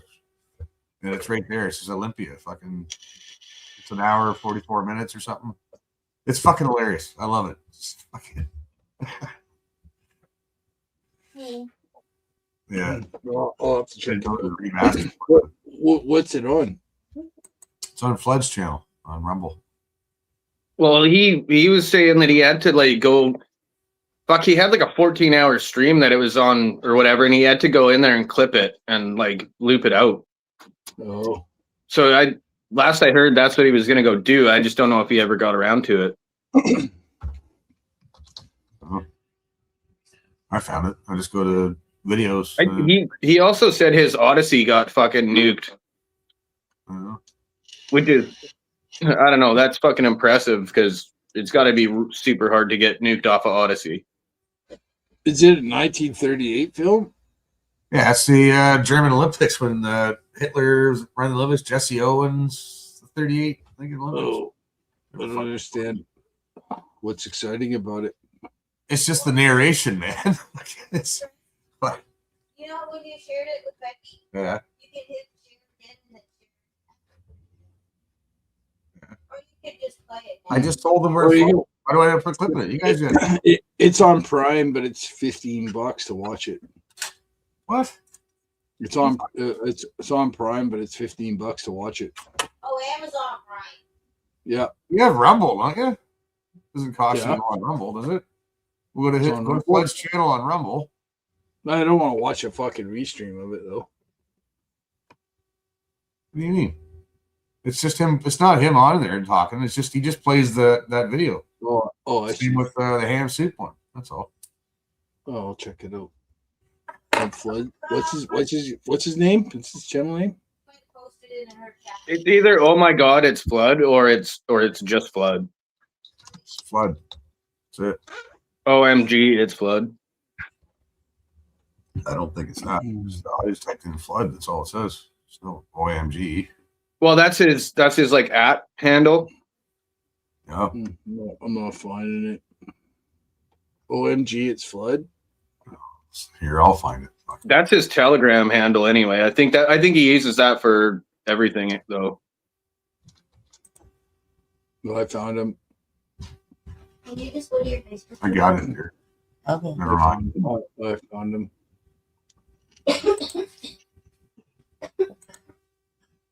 Here, I'll subscribe. Oh. 928 fucking follow. Yeah, he's the new addition to the Bigot Off. Yeah, I saw him in there. I don't know who he is. Yeah, Patsy, I just went and got it. Is what put it up with. Yeah, thanks. Oh, he's a streamer, is he? Yeah, he's been on Tom's show actually, either once or twice. Why is it? Why don't I have this jargon in front of mine? Should have just been the link. Why is StreamYard advertising in my fucking comment section? Fuck off, StreamYard. You gotta change that after you go. Yeah, I don't need them doing that. When I'm posting a link, I don't need StreamYard fucking advertising. I'm already paying StreamYard. I don't need them to be fucking advertising in my shit. Fuck off. Delete it. No, that's bullshit. I'm paying them to get money to put the stream here to do what I'm doing. I don't need them slipping in their fucking advertisements in my fucking comments. That's like fuck off. Oh yeah. That's like buying a brand new car and the dealership sticks your fucking stickers all over it. Get fucked. Yeah, they should be paying me fucking for doing that. Exactly. They should be giving me a $10 discount just for fucking putting that ad in my goddamn fucking chats, motherfuckers. Well, especially if you've got a premium StreamYard service. Yeah, this is. They shouldn't. I could see if you just got like the basic one, they would throw that in every once in a while. But if you're on premium already, they shouldn't be fucking around. No. Hey, but if you want a $10 discount, use this link. Yeah, I'm pissed off, man. If I wanted to advertise for the cocksuckers, I would advertise for them. But if they pay me, right? Give me a discount on my fucking whatever the fuck. Yeah. Well, you already are. I mean, is there a watermark on your fucking YouTube? No, fine. No. It's my fucking. There better not be. You know what I mean? Like I'm not. Well, and StreamYard's not cheap. It used to be $20. What is it now? $60 a month? Yeah, I gotta remember this because I gotta fucking take. I'm definitely gonna be writing a letter. Fuck me, man. You don't do that shit. Send in a carrier pigeon. Right? Especially under your name too. Yeah. Yeah, I don't like that. When I first started streaming, I wasn't paying. I was just fucking because there was a StreamYard watermark in there instead of the Hobie one, I think. And that's fine because I wasn't paying for it. Now I'm paying for it. So you get your fucking dirty little fucking fingers out of my shit, right? Yeah.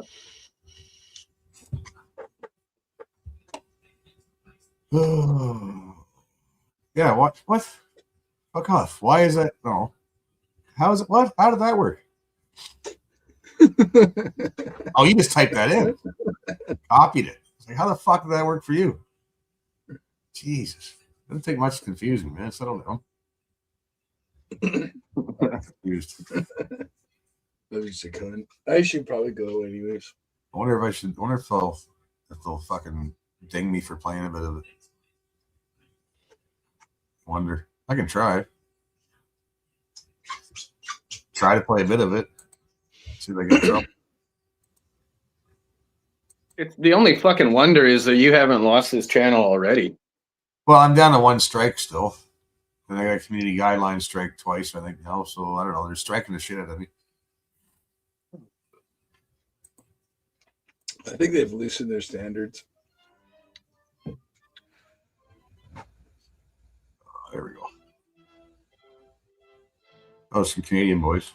After the race or in the parking lot where blacks tend to commit their most athletic acts, shall we say. Of all of the blunders and unforgivable sins of the Reich, allowing Jesse Owens to win in the Olympics, possibly the worst thing that they could have done culturally, and this would negatively affect whites all around the world. Yeah, I guess I have to say this because I'm on YouTube, but YouTube, yeah, this is satirical, and it is considered comedy because it's satirical humor. But hey. For the rest of time, till the second coming of the Antichrist in Jerusalem in 2027. And here we see that these men were preparing to get away from the blacks as fast as possible. You can see them running. There they go. They're trying to get the fuck away from that nigger. That's insane. Is there even a nigger here? Wow. Wow. Wow.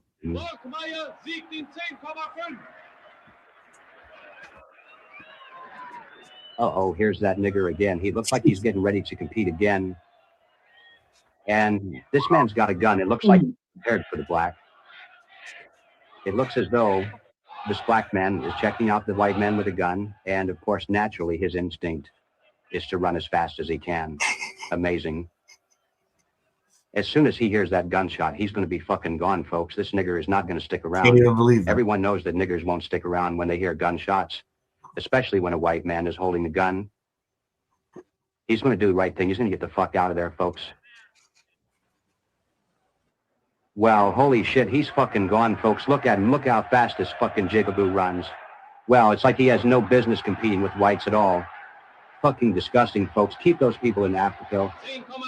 I can't believe the Fuhrer didn't bring more niggers to get rid of them.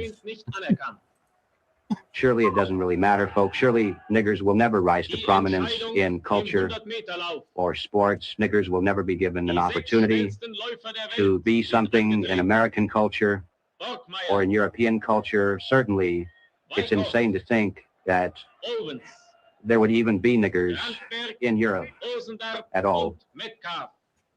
Amazing. And wow, this is like another nigger. Unfucking believable, folks. How many niggers do they have? This looks like it's going to be a two-nigger situation. Well, I've not seen a double nigger set up before like this. You're incredibly, incredibly strategic. This might be the most incredible thing we've ever seen, folks. Two niggers in the same place. It looks like they're going to win first and second. Wow, who could even imagine that? Unfucking believable, folks. It's almost like niggers have no business in white society at all. Not necessarily because they're superior, but because they're very hard to catch. What book's this? Oh, I'm just reading a book. Breezy told me to read a book, so I've The just been Africa Corps? reading. That's the Africa Corps. Oh, this is Rommel, my hero. Oh, okay. Cool. Yeah, I remember watching that. Oh fuck! I didn't know what it was called. I thought it was just like a random assortment of clips. What, this one here? Yeah. Yeah. We watched that Friday. I got about maybe 20 minutes into it, and then when company came, I just put this on in the background, and we were just giggling. Yeah, it's kind of funny. But I won't play it. You guys can go watch it. I don't want to spoil it for anybody that hasn't seen it. I mean, it's, if you're farting around the house doing some dishes or tidying up or whatever the fuck you're doing around cooking something, put that on in the background. It's I don't know. It's funny because it offends all the right people, right? The sensitive, right? Well, what's fucking funny is that like you can have all those people go over there and do that and participate in those Olympics, but we just had the World Juniors in hockey down in I think it's fucking Michigan. Anyway, they refused to allow Russia to participate in the World Juniors because of whatever. Politics. Yeah, Russia bad. Yeah. Yeah, so you've got, Latvia, Bulgaria, fucking Czechia, all these fucking, Eastern fucking European countries, but you won't let the best one in because, Russia, man, bad. I find it funny though, because right around like in the early 90s, mid 90s, like relations with Russia, like they were being invited to the G7 meetings and stuff. Like we were starting to get better relations, and it started to look like finally maybe we're gonna have better relations. But then as soon as they started going politically correct and shit, it started when they started getting politically correct, and we started becoming more commie than they just were. Now Russia is like the bad guy again, and it's all made up bullshit. Like Hillary Clinton sold them a bunch of fucking uranium, but Russia bad though. Yep. You know? I just watched a clip where like it's funny because like the Russians, the whole military, the special military, operation that they're doing or whatever in Ukraine is like allegedly it's about the denazification of Ukraine. Yeah. Well, okay, it probably fucking is, but then I just watched a clip of this young Ukrainian woman and she's got like the Sonnenrad behind her. Mhm. And she's like showing all these clips of different Ukrainian cities where they're lighting these massive fucking Jewish menorahs up. Yeah. And she's like, I told everyone this was going to happen, but everyone thought it was, they're telling me like the evil guys over there. But I was saying like the evil's from within. And these fucking menorahs are like 30 feet tall and they're all fucking lit up. Like they're with LED lighting and fucking propane flame on top and all this shit.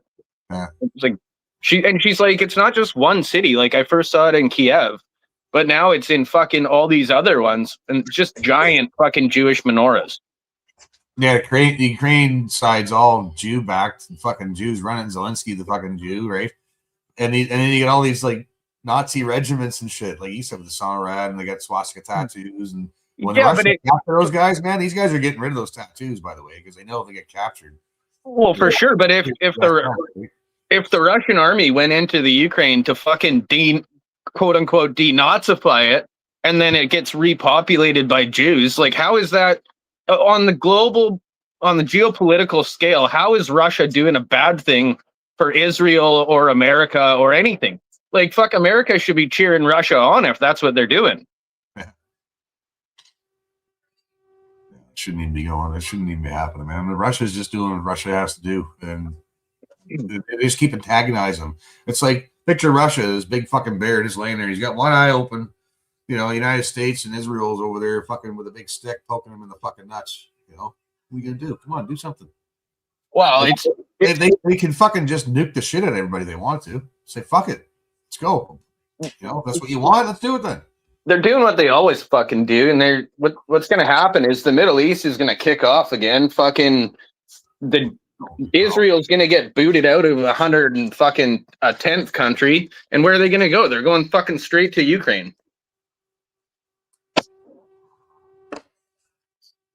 I don't give a fuck where they go, but I can see them being kicked out of like 120 countries. So I can see Australia, Great Britain, all the fucking corrupted fucking countries. Like all our governments are full of traitors right now. We know that. But once they're not, then I can see Australia, Great Britain, fucking New Zealand, Ireland, all these, Scotland, all kicking out the Jew, all of them. I can see that happening. Not in my lifetime, but I can see it happening because it's Why do you think the Ukraine or not the Ukraine, the United Kingdom, Australia, and Canada are all trying to ban Twitter or X as it's called all at once now? Trying to silence you. I hate the fucking special people bullshit. But guess what? I mean, if Trump and Elon are best fucking buddies, I mean, what do you think's Trump's gonna fucking, he's gonna just be like, you can't ban free speech. You fucking Carney, fucking buddy in the Australia, Starmer and fucking the UK. He's gonna fucking have a big issue with it. Yeah, but there's the thing with the Americans, man. That a lot of them are very constitutional. They're constitutionalists. Like that's their Bible for a lot of them down there, man. Like the First Amendment, Second Amendment. They take that shit seriously because the two of them are intertwined. You can't have one without the other. And Americans are way more serious about that shit than we are. Yeah, and they know it. And a lot of there's a lot of oath breakers and fucking people who shit on the Constitution down the states, mostly cops and government people, right? But a lot of people, man, like it's the majority, I think, of Americans still are take that shit more seriously than we do. Well, it's because it's written expressively into it, like that shall not be infringed. Right. So, okay, all these people who go against the Constitution are infringing it, and they're like, fuck you. I'll just, like, I was watching one guy, and he's just like, I don't give a fuck about state lines. He's like, I carry my fucking pistol everywhere I go. I don't give a fuck if I go from one state to the other, and that's a crime in, where in somebody's fucking law. He's like, in my fucking Constitution, I'm an American, and I have the right to fucking bear arms. Right. So I'm fucking doing it. Yeah. Well, that's like for certain federal laws trump fucking state laws. That's the thing. Like some states think they're above the laws of the country, which are the main ones. Well, right? Tell me this: how does he go into Venezuela, an independent country, and just nab their leader without consequence? Like, I've been playing that for a while. No, I know, but I mean, just think about the reality of that. Like, if the United States is showing. Well, like we've already shown our government that they're tyrants. Make force a tyrant become a tyrant. We already knew that. We know they're tyrants now. Like it's not a surprise. Like surprise, they're tyrants. Like they don't have to hide the fact. Like the United States is like a big fucking mafia boss now. That's what Teflon Don there. He just acts like he's acting like a thug and a fucking mob boss. The way he goes about his fucking business, right? You're gonna call me one, I'll be one. Yeah, well, he did it the exact same way that fucking Bibi Netanyahu carpet bombed Gaza. That was a full on fucking bloody genocide. No one's ever seen anything like that since fucking Dresden. But in 1954, when the United States ratified the United Nations Charter, like international law means nothing. Which is the reason why Benjamin Netanyahu can travel around without getting picked up in the International Criminal Court. That Trump's going to be in that same position, and it's like, well, fucking, what are you going to do? You're not going to do that, especially to the head of the guy who fucking has the U.S. petrodollar at his fingertips. There are no courts that aren't fucking bought or corrupted now. It's the problem. International courts are a joke. Our own courts are a joke. Even though that like if American or Canadian, they're wiping their ass with the Constitution. When they arrest you, the process is the punishment. Even if you do, most cases you'll walk because it wasn't lawful arrest in the first place. Made up charges like mischief and shit. Whatever, man. They can fucking arrest you if they want to arrest you. It's up to the judges. Judges now, especially if you're a white guy, you're old stock, they'll fucking throw you in jail, even though they know that it's not legal for them to throw them in jail. They'll still throw them in jail. So there's not going to be any. This is not going to be the new year of we're going to see accountability and people going to jail and shit. The only people going to jail is us. We're the only ones going to jail. The day of the rope's still a ways away. Look at the United Kingdom, man. There's over 12,000 people jailed for fucking mean tweets and Facebook posts, whereas in Russia there's 400. You tell me who's communist? Yeah, I read that there was like 3,000 in Great Britain and like 300. No, there's over 12,000. There's more than any other country, probably all of them fucking combined, actually. Yeah. Yeah, and they go on about Russia. And the Russia man is the fucking commie, right? Like, fuck off. I gotta go eat dinner. I'm starving. I'm gonna get too skinny if I don't fucking eat soon. What are you eating? Lasagna leftover. Oh, lasagna. Yeah. Fucking carb clean. Doing a carb cleanse. You need carbs every once in a while. Dude, honestly, I bet you all I've eaten the last fucking week is meat, so it's not terrible to eat a little pasta. Nope. Good for you. I'm not going to turn into Al. I'm going to top 200 pounds by tonight or else bust. Got to work out that winter belly. I'm not that bad, so. I'm not yet. I got to suck mine in if I do that. Oh, I can suck mine in. No, I'm not doing that either. Not much. It does go in, but anyways, you guys have a good night. All right, buddy. We'll see you. We'll talk to you soon. Take care. Say good night. No, I need smokes. No, I don't need smokes, but I'm going to grab me some smokes. Yeah, smokes are always, fucking all right. That's one thing. I mean, I think I could quit everything else, but smoking, that's going to be hard. One at a time. No, just one at a time. No, it has to be all at a time for me. Otherwise, I'm not doing it. No, I mean, you don't quit smoking and drinking on the same day. Well, I don't see why not, really. Well, I might, fuck. You get cranky. It's like, fuck it, give me a beer. The problem is that smokes go with the two things that I drink the most, which is beer and coffee. Yeah. So in the morning, I drink coffee. I want smokes. In the evening, I drink beer. I want smokes. The weed, I've basically given up fucking weed. That wasn't even hard. I don't puff anywhere near like I used to, man. I'll roll a joint. Joint will last me all. Actually, I rolled a joint the other day. It lasted me 2 days. Same joint. Just take a couple puffs off it. Yeah. Chip it out. I don't like coughing anymore either, right? No, it's a time and a place thing for me. Like I used to be a highly social weed smoker. Like it didn't affect me. Like I could smoke at parties and blah blah blah. And now I just if I smoke it, I put a movie on. I fucking have a couple tokes, and then I just like fucking veg out. I don't even want to talk to anyone. I just want to watch something or like lay there and listen to something. I get high. I start thinking about weird shit. What I would do if I was mayor of Hamilton, stuff like that. We go around all these fucking empty buildings. Some of them are really beautiful. They need to be cleaned up, and we get the young kids in there to learn the trades while we're fixing up these fucking buildings and kill 2 birds with 3 stones at once, right? Like, yeah, all the answers when I'm fucking high. Like, I would do this, I would do that. We audit this person, audit that person, keep people honest and shit. Well, imagine that. Like, what a fucking program that would be if he just took like abandoned city buildings and used, like everyone apprenticed in these buildings. You'd have drywallers, electricians, plumbers, fucking tile guys, like all the people who were just like, apprenticing under fucking city ordinance. Yeah.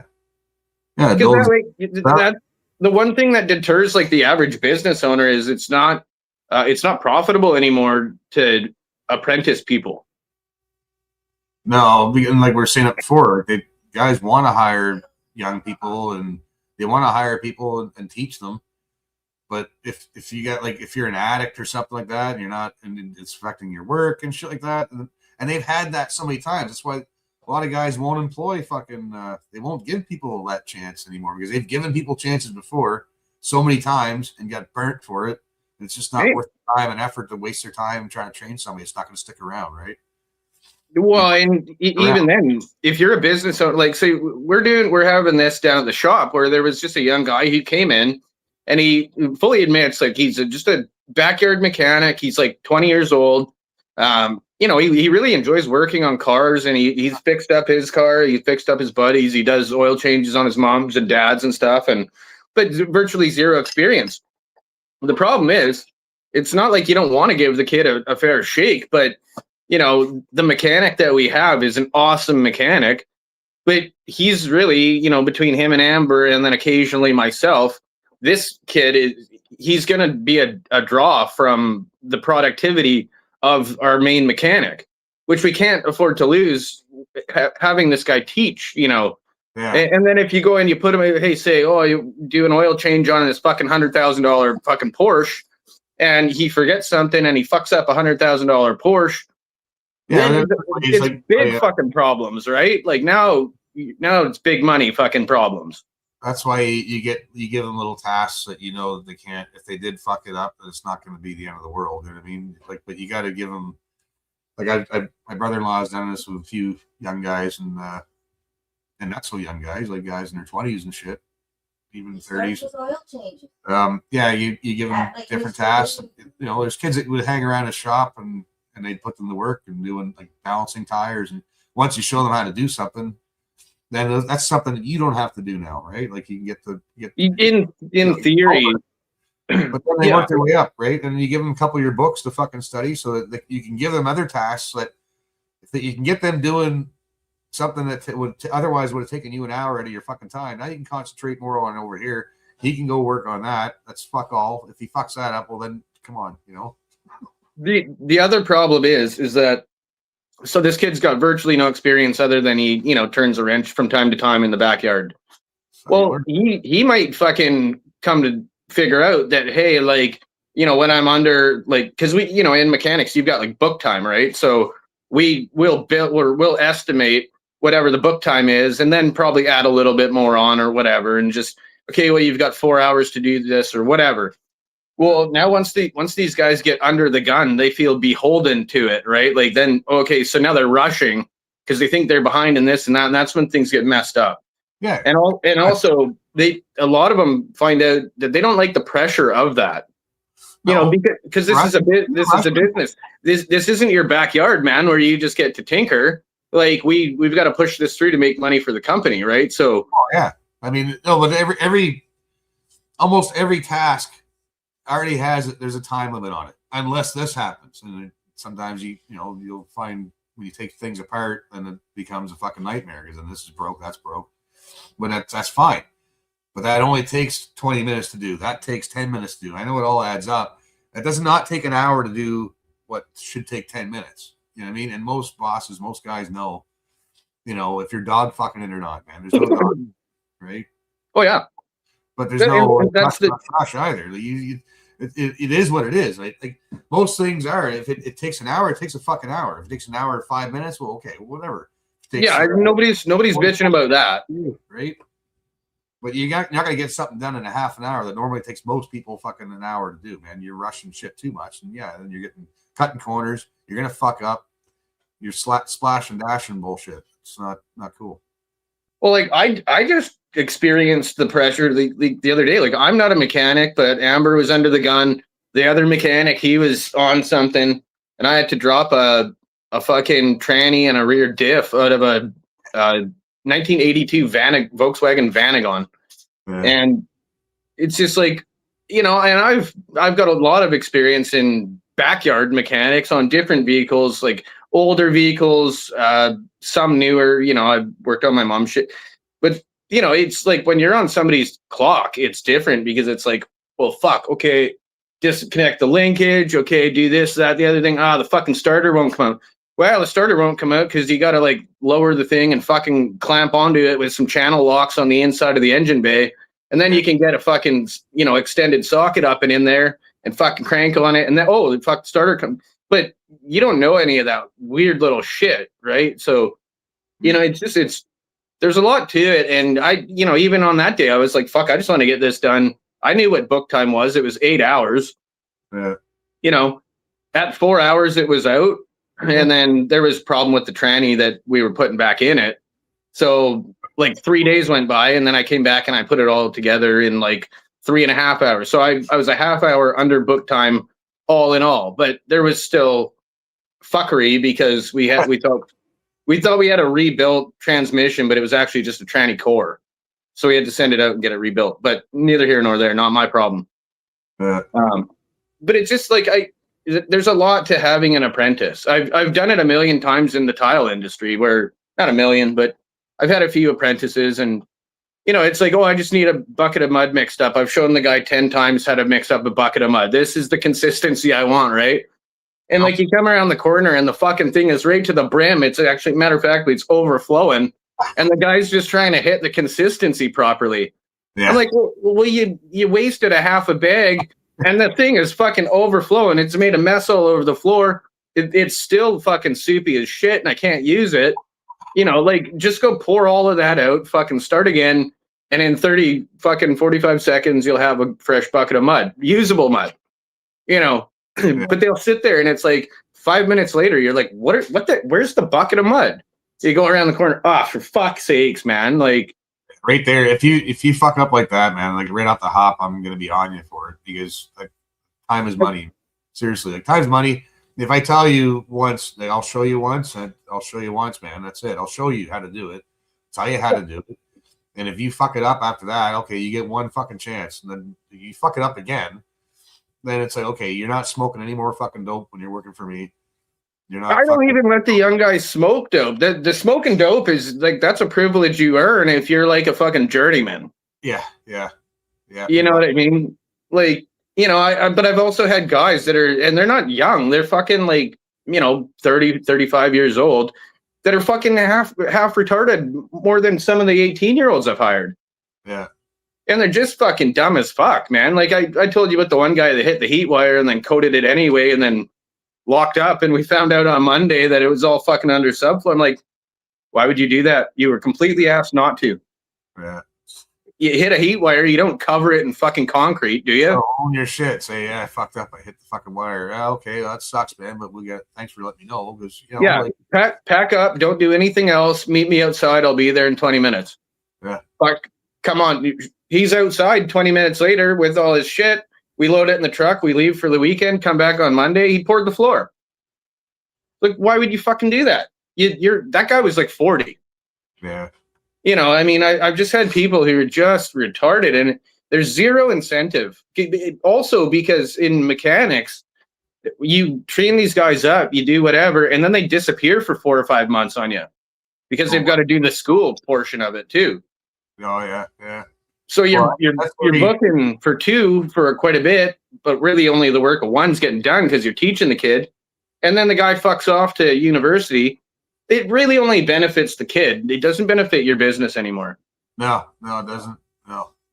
But when you're going through that route, I mean, but oh hey Sarah, your garlic center soup that we're making tonight. That tastes good. Yeah, that's what I just said. Because I've been arguing with guys about this. Go through the apprenticeship program. You don't have to go through any program, anything, man. Just find a good company. Go work for them for 2 or 3 years, man. And like just learn on the job. You don't have to go to school and all that stuff. You can learn that shit on your own on the side if you want to read some books on it, right? Learn it online if you want to up your game. Well, more money, you get a raise, right? But after 3 years working for anybody, you're gonna know enough hands-on shit to always have a job. theory. Like that's in theory, and in a perfect world, and like the way it used to be, you used to be able to do that. But the problem is right now, like if your company has to be bonded and insured in order to like hire these people. Like I can sneak in under the radar and fucking do a tranny and a rear diff and everything's fine, you know, because I mean, if it goes in and out of gear and it fucking drives, it's good. But if you have like a real fucking problem, like you damage somebody's $100,000 car, or the fucking wheel falls off and you swerve over and you crash into someone and cause like life-altering fucking injuries, that you have to be bonded and insured and ticketed. And you technically, as an auto shop, you can't hire somebody who's not ticketed, unless they're under the. Once again, if you're an apprentice and you do that, somebody has to oversee it. So a red seal has to oversee the work that they did, just to make sure that none of that's going to happen. Maybe for mechanics, but I mean, but if you're like, yeah, exactly. But I'm saying, company, and I want to hire a guy, I can hire whoever the fuck I want. I don't painting. Painting and tile is different. Yeah, I know, I get it, but I mean, and plumbers and electricians too. Like, there's all kinds of independent, like private companies out there that would love. They would love to have a young guy show up. You know, starting out a family or something. He shows up. He's got his own wheels, right? Even if you don't have your own wheels, you can make fucking arrangements. All you have to do is just show up, learn, and like you said, when you're given a simple task, don't fuck up a simple. Like it's hard to fuck once you're shown the consistency of like how to make mud. I mean, that should be like almost anybody's job requirement, like for any trade. Like here, mix this mud up to this consistency. Like same with batter if you're baking a fucking cake. Like it's all you're doing. Being shown here. Fit this over here. This fits here. Do it this way. Okay. Very simple instructions. If you fuck that up, man, like that's strike one. Okay. That's the thing, man. There's zero incentive anymore to do that because it just costs you money. It's the reason why I got rid of all of my employees and my fucking subcontractors. Like, I showed up to a guy who, he's older than me, not by much, you know, he's probably 10 years older than me, had a pile of experience, he's done a lot of good work. And I showed up it was like 5:30 at the end of the day just to see, I expected him to be gone, like fucking done the job, gone. And because that's what he told me was going to be happening. So I went to the job to make sure that everything got done and blah, blah, blah. I don't know how the fucker did it. But he just like lost a grout gap, like in the middle of a floor. Like there was a fucking 1/8 of an inch grout gap on the one side of the room and 15 feet on the other side. He just pinched it all, just boom, slammed it into each other. And I caught him fucking trying to use a grinder to create a grout gap in it. Give it the gap. Jeez. And but in the process, he's fucking chipping all the tiles, like, because when it comes around, it kicks it back out. So it's popping the fucking tiles, like creating these massive tile chips along the edge. And I walked in on it and I caught him and I was like, what the fuck are you doing? Like that's you maybe on a natural stone product, you could have got away with that. Maybe it should never have happened in the first place, but you're doing this with like a fucking porcelain tile. Yeah. And it's like, fuck, man. Like, that guy got let go. Like, it's hard to hire good help and trust people when, oh yeah, it'll all be done. It's good to go. And then fucking that's going on. Yeah. There's a lot of guys that just want to show up and put their time in. And he was like, he didn't have any alcohol problems. He wasn't a druggie. He had 3-4 kids at home. I think it was 3 kids at home. He had a great wife. He had a very happy life. Like he just like pulled his eyelashes out at like the fucking, the smallest things. And it's like, okay, dude, but that's just a fuck up, and now you're trying to hide it. That's the problem. You could have called me and said, hey, Al, something's going on here. And I would have come and fucking been able to sort this out for you. I don't get that, man. Like that's like rookie mistakes. Like when I was a teenager, you know what I mean? I'd do fuck up stupid shit like that. And my boss back then always said, man, if you fuck anything up, like stop. Or if you feel like you're doing something that's wrong, just stop. Call me. I'll get over here right away and we'll figure it out. Right? That's what it was. But there's times where I was like, I'm not sure if this is the right color. And I went and fucking did the whole cabinets in the wrong fucking white. You know what I mean? Something stupid like that. And we had to go repaint the whole fucking thing. I mean, that was a lesson to me and it was a lesson to him because he made me do it again and didn't pay me for it. Right? Yeah, but at least you can just paint over it, I'm assuming. Yeah, right. Yeah. Like there's not a full-on demolition process in the fucking future here. Kind of ripped the whole fucking cabinets all out now. Yeah, like it's really difficult. It's really hard to justify like hiring people on. And I want to see the future of our country, of our people, of the whites too. Fucking do good. But how do you justify that when it comes out of your pocket every day? Yeah, I think and like there's no profit margin to be had anyway. Really, like we're all just fucking getting by. So when you do something that may be small or you think is small, it's fucking catastrophic to my bottom line. Yeah. There's it's not much room for error anymore because there's not much fucking room for profit anymore on anything. Well, that's exactly it. When you fuck up, now you're working for nothing. It's costing. I've had business owners say, once you have employees, you're always going to work for them. You're just going to be working to pay their paycheck. That's what it was. And you know what? There was times when I'd get stiffed by a contractor, but and not stiffed. It's just like the check wasn't there, but I know I'll get it. Like they're a good guy. But Buddy said he would leave it in the mailbox or under the mat or whatever. I go there. There's no check. It's like a $12,000 check. I got to pay all my guys with it. Yeah. But it's not there. So okay, well I've got my savings that's in my personal account. I mean, these guys got mortgage payments. They've got fucking rent. They've got food. They've got kids. They've got all this stuff to pay for. Well, it comes out of mine now. Yeah. Because as a good business owner, you put your people before you.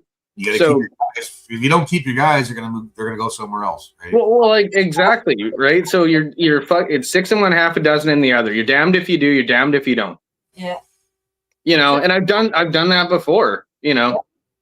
Like quite a few times actually, and that's just I consider that being part of a good, honest human being and a decent business owner. But it shouldn't have to be that way. No, it's the government we have right now. That's why I walked away from it all. I just gave it to my business partner. I said, "You can fucking deal with this from now on. I'm going home." And are you happier? Oh, way happier, yeah. Right. It's not about what you make. It's how you live your every day. Yeah. I would rather not run, I could have the brag and I ran 300 grand through my company this year. Or I could just be like, yeah, you know what? I made 75,000 this year and all the bills were paid and me and Amber were happy. We can, eat. It's like, okay, whatever, People say, oh, you could go make more money in Toronto. I'm like, yeah, but then I would have to get from Hamilton, Toronto and back every day. You're taking minimum 3 hours of my life every day. Yeah, 100%. It's not worth it. No time. You'd rather have time at home doing whatever you want to do or hanging out with Chris or whatever, right? Like that fucking commute drove me insane, man. It's not money. I hated it. That was a big part of it. Yeah, it wasn't about the money. It was a lot of it was about the time. That's a pretty scary highway, man. I used to drive used to drive from I'm here just to passionate. fucking. I drove the 400 series highways all for fucking decades, man. Commuting to get to work, to make the money, to do the things, to have the things and shit. And that fucking drive, man, on our highways, even then when I was driving, man, was fucking like insane. My drive was more stressful than my shittiest fucking day at work, man. Oh yeah. I would take my shittiest day any day than the drives I had to do. Morning was no problem. Sometimes the morning was pretty fucking nuts too, man. Yeah. I'll take a shitty day 10 minutes away than I will, the best day 45 minutes away, 50 minutes away. All day long. Yeah. I mean, you get an extra 2 hours like at home with your spouse or with your dog, or fuck, even if you just want to hit the river and go fishing for an hour and a half after work.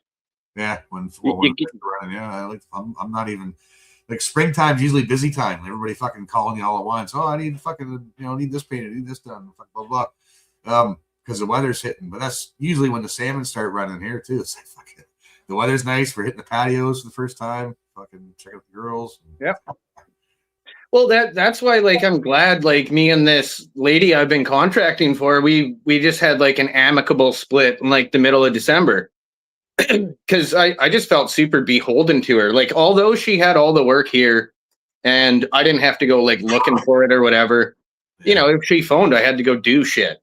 And it's like, well, fuck, I just, I wanted to go like have a fucking afternoon, I'll work the morning and then I'm just going to go golfing with, some buddies in the afternoon. It's the middle of summer. Summer doesn't last very long. Fuck, like, and she just like phoned me like, where are you? Why aren't you working? It's like, fuck, I contract from you, cunt. I'm not hourly. I'm not fucking, I'm a subcontractor. Yeah, you're not. And I work every day and some weekends. Like, if I disappear, I mean, for all she knew, I could have been at a doctor's appointment. Yeah. Where are you? It's like, fuck, I've been gone 40 minutes. Like, what are you keeping tabs, mom? Like, Yeah, they own you sometimes. Well, and so like, I like right now the future's uncertain. Well, I know what the future is. I've got to just rebuild my brand in my company, which is fine. I've done that before at least twice. I do it, and I've had to do it a lot over the years because sometimes it was just because of where the economy was, like from different town to town to town, right? But now I'm just like, fuck, I'm just glad to be done with it. Like, done with her, done with being beholden to any one person. Because I was happier just being in control of my own schedule. See, before COVID and all that shit, I had friends of mine that were builders. Like, they do custom builds, they do renovations, they did restaurants. So I knew a handful of guys that did that, and just one of them could probably keep me in painting if I was willing to travel all the time, right? But knowing guys like that, like the head contractors of the trades, like you're at a house, or there's big house being built or being renovated. There's always that one guy who's in charge of the whole thing, and he's the guy that deals with the customer directly. He hires the painters and all. Yeah, those guys are the guys that you want to know, right? Well, plumbers for me, like in tile, like plumber's the guy, because I've got this one buddy, his name's Lance, and he's just a one-man show. He doesn't have a big fucking crew of guys working under him or whatever, and he doesn't want that. He's kind of gone through all the growing pains that we just talked about, over the years, right? And he's done well, and he's learned his lessons. So he's just a one-man show, but he's he's the best plumber I've ever met in my life. And I called him up the other day, and I just said, hey, I'm a free agent in the tile world again.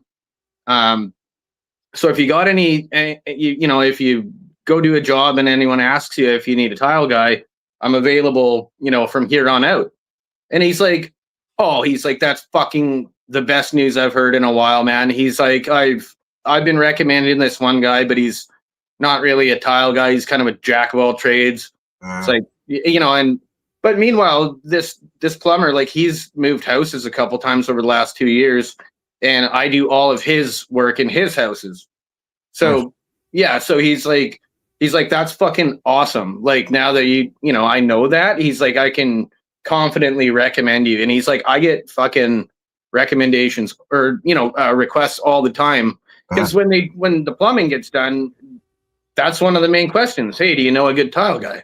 Yeah, putting in backsplashes or Anything, or all kinds of shit. whatever you want, man. I'll fucking stick tile to whatever you want me to. Really, I mean, not. I'll put tile wherever you want it. I'll stick it to what I need it to stick to. But That'd be funny. Get an old fucking car or an old truck, whatever, and just tile the outside of it, different tiles. I mean, I'll do it. I'm not gonna warranty it. I'm not gonna tell you it's a good idea. But if you want to pay me to do some stupid bullshit, I'll probably do it. Like an art car.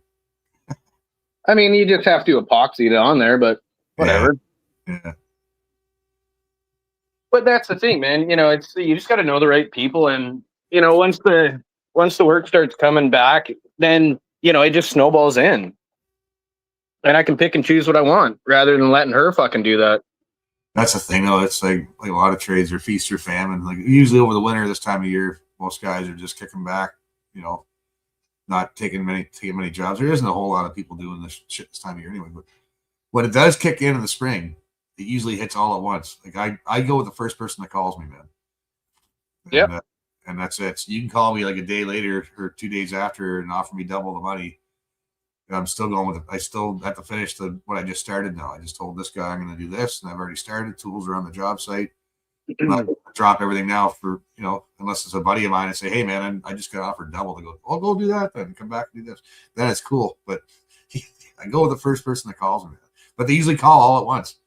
Like it's feast or famine. Like you're either fucking in debt and you're spending your savings, and all of a sudden, boom, there's fucking work like coming out of the fucking walls. Yeah, I know. That's how it goes, right? You'll be down to like fucking $10 in your bank, wondering how you're, you know, gonna eat, and then all of a sudden you start collecting, and then there's 10 grand in there. All of a sudden, you're like, fuck yeah.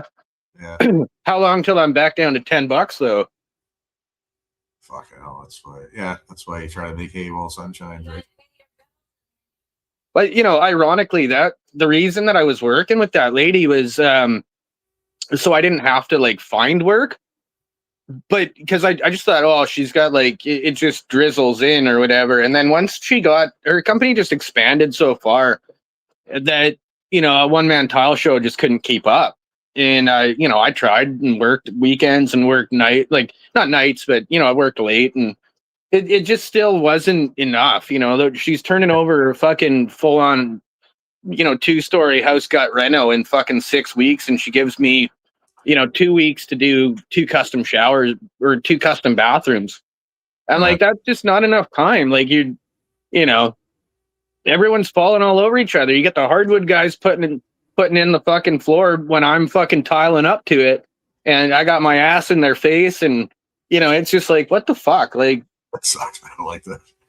Everybody's tripping over everybody. It's like everybody's cranky. Yeah. So we kind of just said to each other, like, this kind of isn't working anymore. And I just said, I agree. And, you know, when you were doing just single bathrooms, it was working fine, but you're doing whole houses now. I'm just one guy. You know, own boss, because I'll lay it straight, man. Like once we agree on the price and shake hands, okay, start Monday. I let them know, like, okay, I have to be in here before your fucking tile guy. I gotta paint this wall before anybody else comes in here and starts fucking making a mess and shit. Yeah. Primed and first coat is what I ask for. I get in and fucking like to get a coat on everything, right? Never mind the primer and a first coat if I can on everything. Then you can go in there and ding and bag up shit. Then I do my touch ups, and then I put the finish to it, and it's done. But it's I try to work with it as much as I can, because I can't fucking stand, like, especially when you've already established. Okay, don't worry, I'll let you in there. I'll make sure you get to do the ceilings before I lay the hardwood, because now my price is gonna go up if you fucking renege on that shit. If I don't get a chance to go in there and put my fucking paint on before they install the hardwood or the tile, now I gotta fucking cover everything up and shit. It's gonna take me time. I'm charging the extra. Oh, you can't do that. Well, I fucking told you. You know what I mean? Like, it's there's lots of things I hate about fucking painting anymore, man, and just the trades in general. Is that fucking stupid shit you have to put up with? Not just from, you know, like people that you're saying, like from helpers that create more work than they're fucking worth, right? It's the customers. It's fucking, if you're working for a guy, you got to do things his way, and he's not even fucking paying attention or even telling the customer, like, like we should be fucking doing, like, they should know better. Like, when I'm working for another guy, like, that guy should know better than me, right? In a lot of cases they don't, which is frustrating, because you get in there first, and like, you have to time things with other trades, and that way your ass isn't in their face, and vice versa, right? Well, exactly, man. Like I would have these this one guy, he was a pretty good frame, like he was a good finishing carpenter, but he was doing all their framing, and for whatever reason he just never checked studs when he was framing walls. Like, if I was tiling a shower, I'd just tell him, like, hey, if there's like a crown in the fucking stud, just fucking put the crown in the wall, not out, because I can always build out the middle of the wall with mud, but if the fucking crown is on the out and it's creating a huge hump, I've got to build out basically everything on the outside of the hump. So now you're looking behind your Schluter at a quarter-inch fucking gap that all I can do is dap it. Yeah. And then the painter's over there like, fuck, I hope that's paintable dap. And I'm like, well, it is. Well, why is it so far out? Ask the fucking guy who framed the wall, and I'd point that shit out to him. Like, I'd take a level and I'd just be like, clink, clink, clink, clink, and he's like, what's the problem with that? Well, if you just fucking took that stud out and fucking turned it around and it made a dip in the wall, I can build it out flat.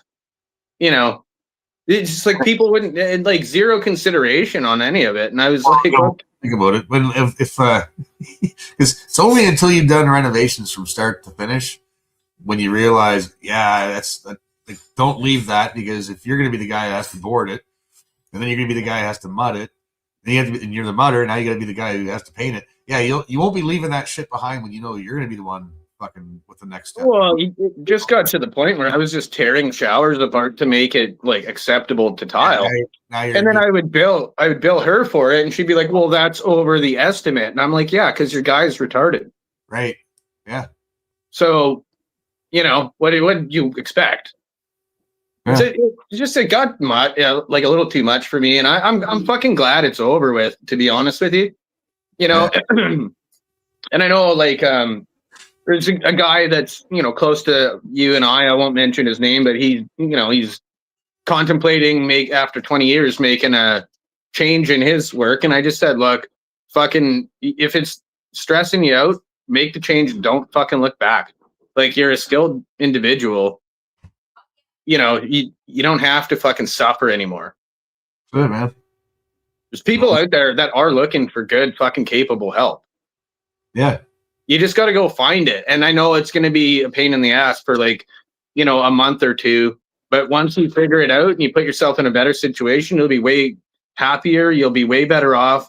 You won't come home so grumpy. Your relationship will be, not that his wasn't, but, it affects your relationship too. Yeah. You come home and you feel like you got to fucking rant and rave just to get it off your chest. Well, Oh yeah, I was stressing out the time, man. Like I said, with the commute and shit like that, I was coming home. I would have had a stroke. I probably had a couple minor strokes, fucking driving home and shit, and just end the work bullshit. And it did, man. It's like, and it's hard to change hats, though. It's hard to do, because I've gone and done other things that weren't painting, weren't really even in the fucking trades at all. Like, I tried doing other jobs, and it's just it's not easy, man. It's not easy to change hats and do something completely different, right? Nope. I'm not even saying do something completely different. Just switch up your work situation. Yeah, like, not take on a little less if you can, if you can afford it. I mean, put yourself in a situation where you're in control a little more. Yeah, that's me, because I only take on jobs myself now, or I'll help a buddy out or work for a friend of mine or something like that. You know what I mean? Like, I have no problems doing that. But that's why I went out on my own in the first place, was because I was tired of working for people at, $38, $42 an hour, right. So I was like, oh, I'll just go make the money myself and have the freedom to, like, say I just want to go fucking camping for a few days. Yeah. Well, then I just won't take on that job that, these people just called for. I'll happily recommend 2 or 3 other tile guys that can, equally do the work as good. But, I don't have to say yes to everything. know, it's this thing. Like with going back to the feast and famine thing, it's hard to say no and turn down shit. Do you have a spidey sense? Yeah, I do. Yeah, well, you develop the spidey sense after a while. It's like I don't know about this one. The red flag popping up, fucking. Yeah, it's not only that too. It's like if you got 10 grand in the bank and you don't need this $2,000 job, and you already had in your mind that you're going to go camping for the next 3 days, and like these people aren't willing to wait. Well, then. Oh, that's it. Everybody wants everything done now. They want everything done yesterday. Oh yeah. Oh yeah. Yeah, I need this done right away. You get over there and you do it, and then the place still sits empty for a week because the next trade couldn't get in there. So it's okay for other trades to put you on hold, but no, you need our trade in there right away, whatever trade it is. It's always has to be like now. I don't blame people because if I had the money, man, I've had the money and I've tried to get my buddies to come over here. Okay, I'm doing this, next week, man. I got the cash. Let's go. And they don't show up because of whatever excuse, and they're busy. Like if you don't get it done while you have the cash is going to be gone. You're going to spend it on other shit. Yeah, I mean that can happen, but just let me know then. You just tell me, okay, well, you know what, like I had a couple other things, maybe you can come back in a couple weeks. It's like, all right. No, but everybody wants everything done right away, like yesterday. Yeah, they do. Yeah. Yeah, they want it done fucking yesterday. And that last job I did for that lady. Like I made it was like a $17,000 job, and I did it in 5 weeks, and that was good money. I mean, I had to lay out. I paid materials and all the shit, right, and all the incidentals, insurance, gas, fucking blah blah blah, insurance, liability insurance, all of it. And she's like, "Well, you didn't really hit your deadline," and I was like, I was out of there a week before your guys left the house. Yeah. So when I left, I was all done. I was all cleaned up, bing, bada boom. And fucking her vans were still in the driveway for another week. And I was like, how the fuck? It's not like I prevented anyone from moving in. Yeah, right. I didn't get it. Your deadline, what? Well, yeah, she wanted it done. She wanted it done in 4 weeks, and I did it in 5. So what, she wanted to knock off money off the price for that? No, she didn't haggle with me at all. She just, but she was done in 6. So I was like, well, what's the problem? Like, your guys were still in the house. The floor coverings were still down. Like, I don't understand what I did. Like, ultimately, all that wrong here. You think it's going to be a 4-week job? It's going to be more like 5 or 6. It's a reno, right? So but she needed it done in 4. I did it in 5 weeks. Yeah. Her guys were out in 6 weeks, and tile has nothing to do. Like once I start tiling, I don't know. Like I'm not holding any of them up. Like all the baseboard was on, all the shit was on. Like, yeah. I didn't get it because it really didn't affect her company at all, or the homeowners at all. No, it's not like because after a day or two, you can walk on it. I mean, there's nothing really. Even if it's like they have a window to do or something, a stand like in a room. Like, just give it a fucking day, guys. Go do something. Yeah, it was just the weirdest thing because they were still putting on, like they had based out all the bathrooms, all the tiled areas that I'd done because that was done like 2 weeks 2 weeks prior. Floors are the first thing he put in, so they had already based it out. Even the painter he had come and gone. I was just doing like little things, like I'd finish up the grouting or like tile a soap niche or whatever, like which has absolutely nothing to do with any of the other trades. No, you're not anybody's way. They're not your way. It's fucking yeah, it was just bizarre, the way. But anyway, neither here nor there. I'm glad that that saga of my life is over. Yeah, because I don't need the bullshit pressure of that. Like, why aren't you done? No, it's just you and you deal with the customer. It's like you and the customer. That's it. Well, I don't deal with it. Like whoever's paying me, I'm dealing with that person. And Yeah, well, she was paying me. She was paying me because she was marking up my quote. But like this particular job, there was a 28-inch soap niche in the back of the shower, and she's like, yeah, it's got to be horizontal. Okay, fine. So I figure out like where the full tile is in the back wall, cut the wall open. There's fucking 7 studs. Yeah. None of it's load bearing. There's 7 studs, a 2-inch fucking plumbing vent that went into the ceiling, and the electrical wire that went to the fan in the bathroom. Yeah. Like, well, that's not fucking cool, right? So I got to cut all this shit out of there. With 28 inches, you're going to be cutting into one stud somewhere, somehow. Well, of course, one or two, right? I don't care. But 7? Yeah. And 3 of them were grouped together. So I'm like, Jesus Christ, like what? We're on fucking 12-inch centers here. Like, it was fucked.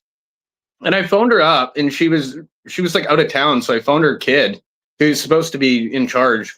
And I was like, dude, what are we fucking doing here? Like, for a spot for your soap. I was like, I'm gonna fucking have to like charge you guys for this. And he all he said to me was, my mom's out of town, and this is beyond my pay grade. Yeah. I was like, what are you talking about? Like, you're like you've got signing authority on the fucking paychecks. Yeah. Like, what do you just tell me what to do? Yeah, I don't like either, man. It's like when you're doing a job for somebody and you're dealing with the wife because the husband's at work, and then all of a sudden it's like, well, no, it's that's up to the husband, and they pass it off to one another. Well, no, that's the wife. Oh, no, that's the husband. Talk to him when he gets home. Real. Oh, okay. Well, it was you 5 seconds ago calling all the shots and acting the boss. Now all of a sudden, you got to talk to the other half. Yeah, well, I mean, his solution was, call the homeowner and they'll come meet you there in like 20 minutes. All right, cool. At least I can get an answer and start doing what I got to do, right? And then so I'm sitting out in my truck. I'm having a smoke, have another smoke, have another smoke. 20 minutes is long gone. It's like an hour. I'm trying to phone the guy, trying to phone the homeowners. Nobody's fucking answering.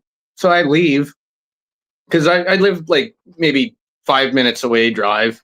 So I just go home. I'm like, fuck this shit, whatever. I get this phone call. Hey, where are you?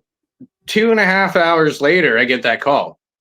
Like, where do you think I am, man? Like, fucking, I went home. You said 20 minutes. It's been 2.5 hours.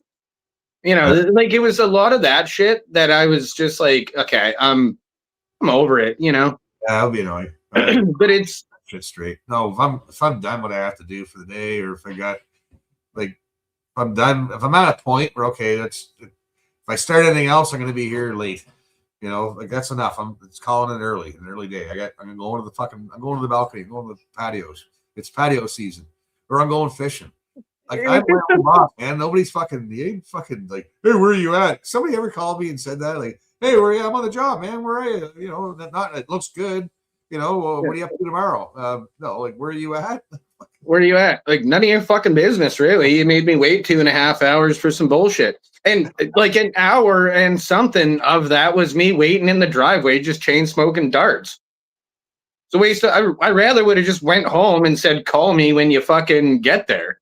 I've always been that way, man. My time's my fucking time, man. Like, I'll give you my time. If I'm getting paid for it, I'll give you what I got, man. Like, you're gonna get my best. If you're paying good, and fucking let's go. But if you're gonna dick me around, waste my fucking time, I'm waiting around an hour for you and shit.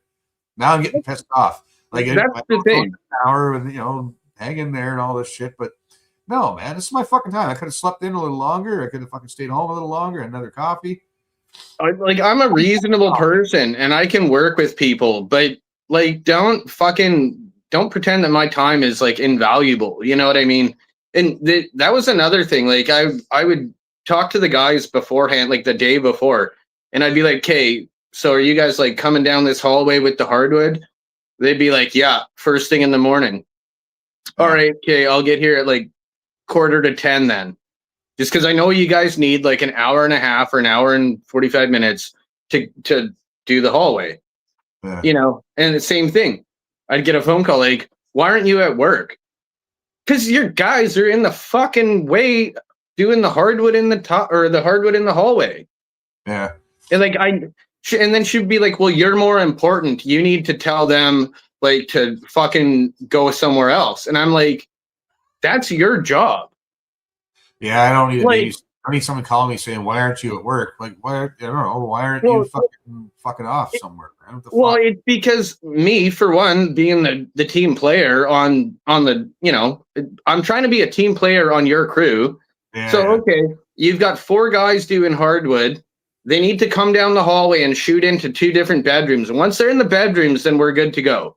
Yeah. But for the hour and a half that they're coming down the hallway, it doesn't make any sense for me to be stepping in all their glue and stepping all over their shit. It's just going to piss them off. So what I'll do is I'll just go to work a little bit later once that's done. And then those guys are in each bedroom doing the hardwood in each bedroom, you know, and she'd be like, well, you're more important. And I'm like, how is you've got 4 guys doing that job.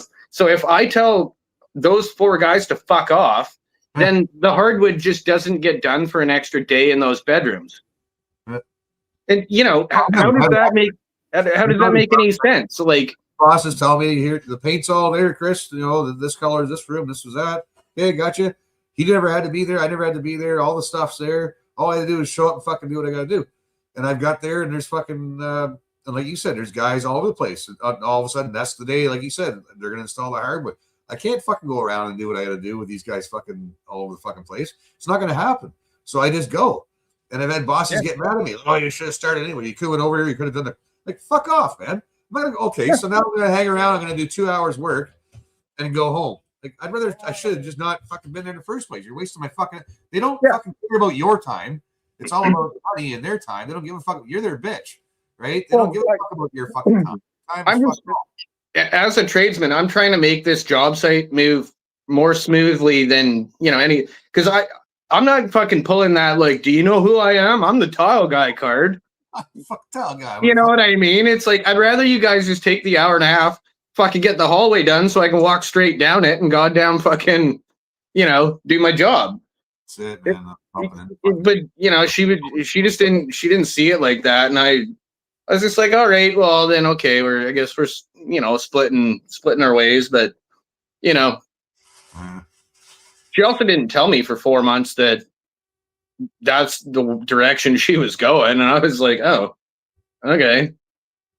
Like I was doing my brother's job. Like, you know, I was just kind of fucking, like, not lead contractor, but I was just always there. Like, if anyone needs a hand, I'm here. Like, I'm doing this, that, the other thing. I'll sit in a machine, do this, that, blah, blah, blah. He was paying me $45 an hour or whatever. And that's good money. Yeah, well, you know, it's not tile money, but I didn't hear nothing from her. So I just figured, I'll just help my brother out with what he's got to get done here. And then it took 4 months for her to tell me she's like found another tile guy. And I was like, oh, okay. Like, kind of figured, but why wouldn't you just say something in August? You know, it was really weird. Yeah. I need juice everybody. Yeah, man. Especially since I thought like her and I had kind of developed like a working friendship through like COVID, because she was like an anti-vaxxer and, you know, she appreciated me for the stance that I took on that and all this shit. So I just kind of thought, yeah, weird. Kind of bizarre, kind of strange.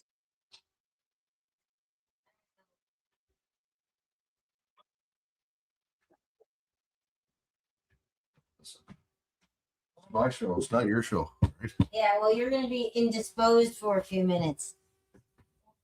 Hey, Michelle. Hi, how are you?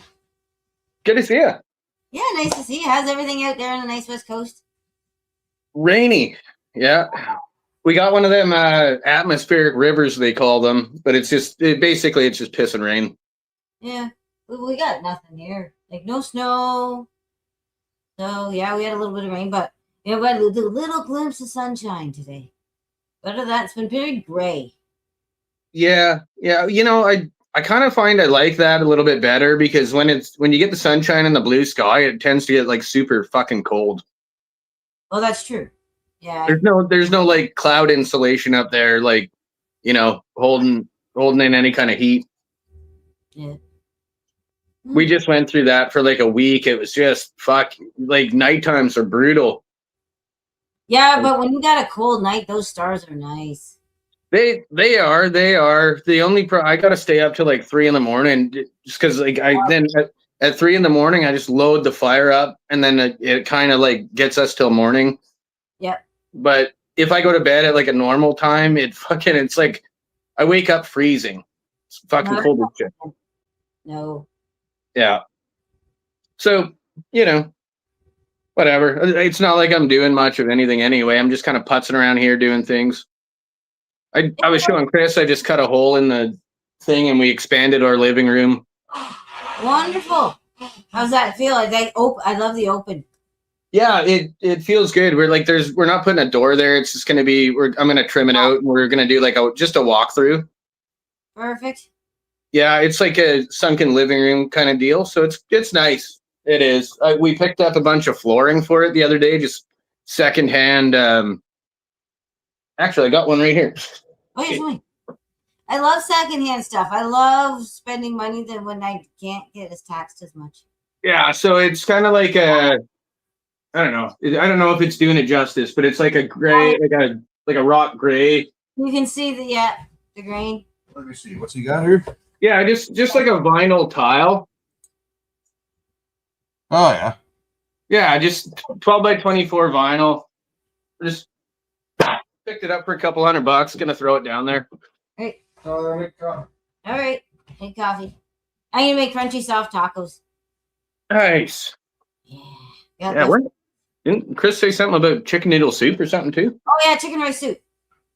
So Yeah. it was like so easy this time because at the fall I made a whole bunch of like celery and onion and butter and all that, then separated things. So I went freezer, onion, celery, slapped it in, and then we had the garlic. So I just threw in a clove of garlic broth, and then I had a roaster chicken all ripped up in small pieces, threw that in, and then cooked the rice cooker, threw that in, and then green onion. Perfect. Yeah, it's just like throw everything in a pot and let it cook. Yeah, it's nice and easy, right? Yeah, so you take that little effort in the fall, like when the corn's out, every day it's every Saturday at the market, dozen corn.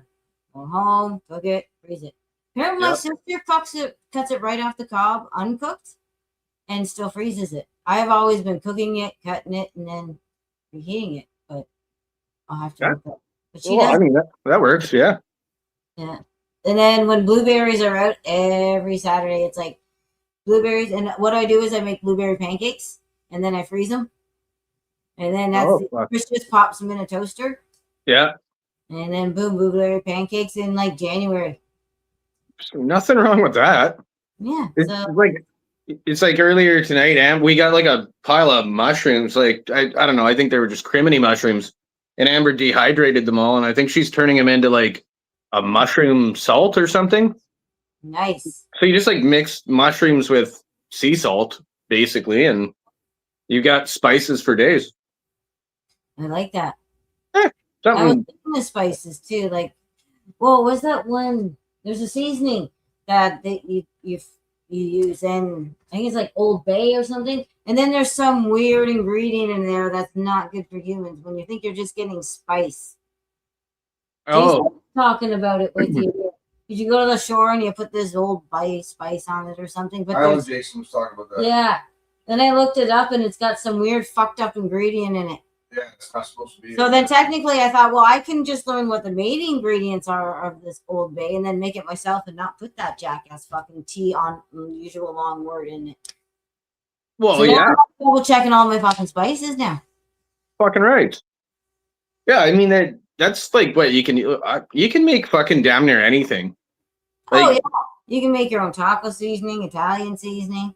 You know, they're all pretty basic. yeah, I like the mushroom salt, but we've got this book. It's all about like mushroom recipes, and you can actually make like a mushroom ketchup. It's like I would like that. it's like not even hard to do. It's like honey and fucking tomatoes and like mushrooms and fucking brown sugar, and it's like okay, whatever. I think there's like a dash of soy sauce in there. I can see Whatever. that. Yeah, it's like, wow, I don't know. People can get really, really creative. You can get really creative with ketchup then. Oh, whoa. for sure. Just give me 2 seconds. I just gotta let you out. All right. So yeah, soup. It's nice to have a nice warm hot soup. But yeah, it's still no chicken soft taco, crunchy soft taco. Oh yeah. Yeah, I loves me a nice soft taco. I'm not a big hard shell guy, so Yeah, but what I do is I put the soft shell with some cheese, and then warm that up, and then I put the crunchy down, fill it up, and then wrap it in the soft one. So everything else. oh yeah. Then it doesn't fall everywhere or do anything. And actually, the crunchy, once the cheese hits it, softens it up a bit. Yeah, I could see that. Like no muss, no fuss. Yeah. That works.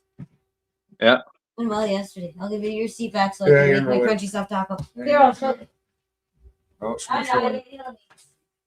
I'm kind of getting hungry. Yeah, we got a restaurant in Qualicum here that makes burgers, and that's what they do. They just take their entire burger and wrap it in they cover like a tortilla shell and cheese, and then they just wrap the burger in tortilla shell, cheesy tortilla. That's not right. Oh, it's fucking amazing. Hey, did you check out the soup? Yeah, I saw it. Yeah, I tried some earlier, remember? Looks good though. Fuck. I don't have to go eat. I just made a coffee though. Well, speaking of which, give me a sec. I gotta go rock a piss. Yeah, I had to do that too. Had to be done, man. You gotta go. Oh fuck. It's 5 to 9. Oh, I guess I'm missing Derek. Thanks. Oh, you haven't done? Oh, that's probably. Yeah, Well, Yeah, I noticed that. Yeah, I come back out here and there was like, well, you chase people away. Yeah, I wish you weren't the voice in the background because, I could be the voice in your head. well, you're that. Fuck.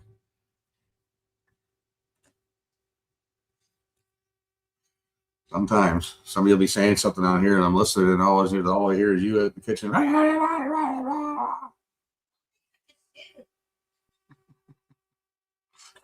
Oh fuck! When we were watching, Greg and Levine and Daniel Tyree, they're all talking about remigration or something, and that the Janet chick was on there. Michelle was fucking losing her fucking shit. She's like, "What the fuck?" That was funny. Yeah, I don't know if I was live streaming or what. Michelle, I don't know. I think I was.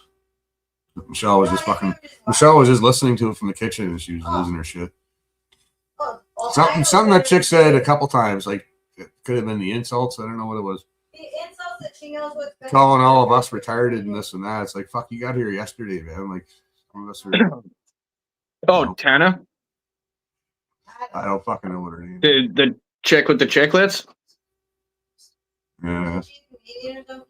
You're talking about the debate with like Chris and Dan, Yeah. Greg and Daniel and Jeff Evely, Yeah. Jason Levine, and Yeah. Michelle. that was fucking bizarre. Like when Jeff Evely was just like, yeah, I just got back from Christmas from visiting my Jewish grandson, and what? What does that have to do with anything? Yeah, right. Oh, I guess you're some kind of like virtue signaling or posturing. Because he knows that everybody's been razzing him about the whole Jewish connection and shit like that, and like it's his family, man. Like what's he gonna do? Well, no, I don't care, but like you He's gonna be on that. He's gonna be on the side of his family. He's not gonna say like he was even before all that shit. Years ago, he wasn't even willing to. Even entertain the idea in the slightest that 9/11 might have been an inside job. He thinks it's exactly how it was, right? and that's all like well and fine. Like I don't care what he believes, but just to randomly interject that, like to introduce yourself that way. Yeah. There's that. It was fucking forced. It seemed strange. Right, because once there's anything Jewish in you, or you're related, or you're part Jewish, then you have to let everybody know. It's like a reformed smoker. Like if I quit smoking, I'm gonna let you know that I quit smoking. Or someone found Jesus, they're gonna let you know they found Jesus, right? they're on that team. That's their team. You know, then they got to let you know what team they're on. Well, That's what I look at it, anyways. the problem is that like he knew who he was up against, which is Daniel Tyree and Greg Wycliffe, and the Dominion Society, right? And they're all about remigration, you know, and basically anti-immigration. Mm-hmm. Well, guess who's basically behind the immigration into all of our countries? The Jews. 90% of them, yeah. Yeah, so that was fucking his way of like drawing his line in the sand, which was saying, I've got a Jewish grandson, so I'm for migration. Yeah. And Daniel and Greg were like, what the fuck was that about? Yeah. Okay. Well, saying it without saying it, really. Like all you gotta do is say, if you're on, well, pretty much, man. It's like we're pretty much finding out who's who now, right? Like who's like you're either against pedophiles or you're on team pro fucking pedophile. Like fucking get out the fucking fence. Like, and most of our politicians are. You're either for remigration. Like there's a white genocide happening right now. People don't want it. People think that's ridiculous. It's like, oh, that's ridiculous. Is it now? Is it? Like, well, replacing a people in their own country, replacing, you know, what was once a majority not that long ago, now isn't, and it's more and more so. They're just bringing in millions of people who aren't them. That's not genocide, right? No, it's like a soft, slow genocide. It's definitely like a soft genocide because people equate genocide with like the killing of people, right? They're gonna fucking catch you.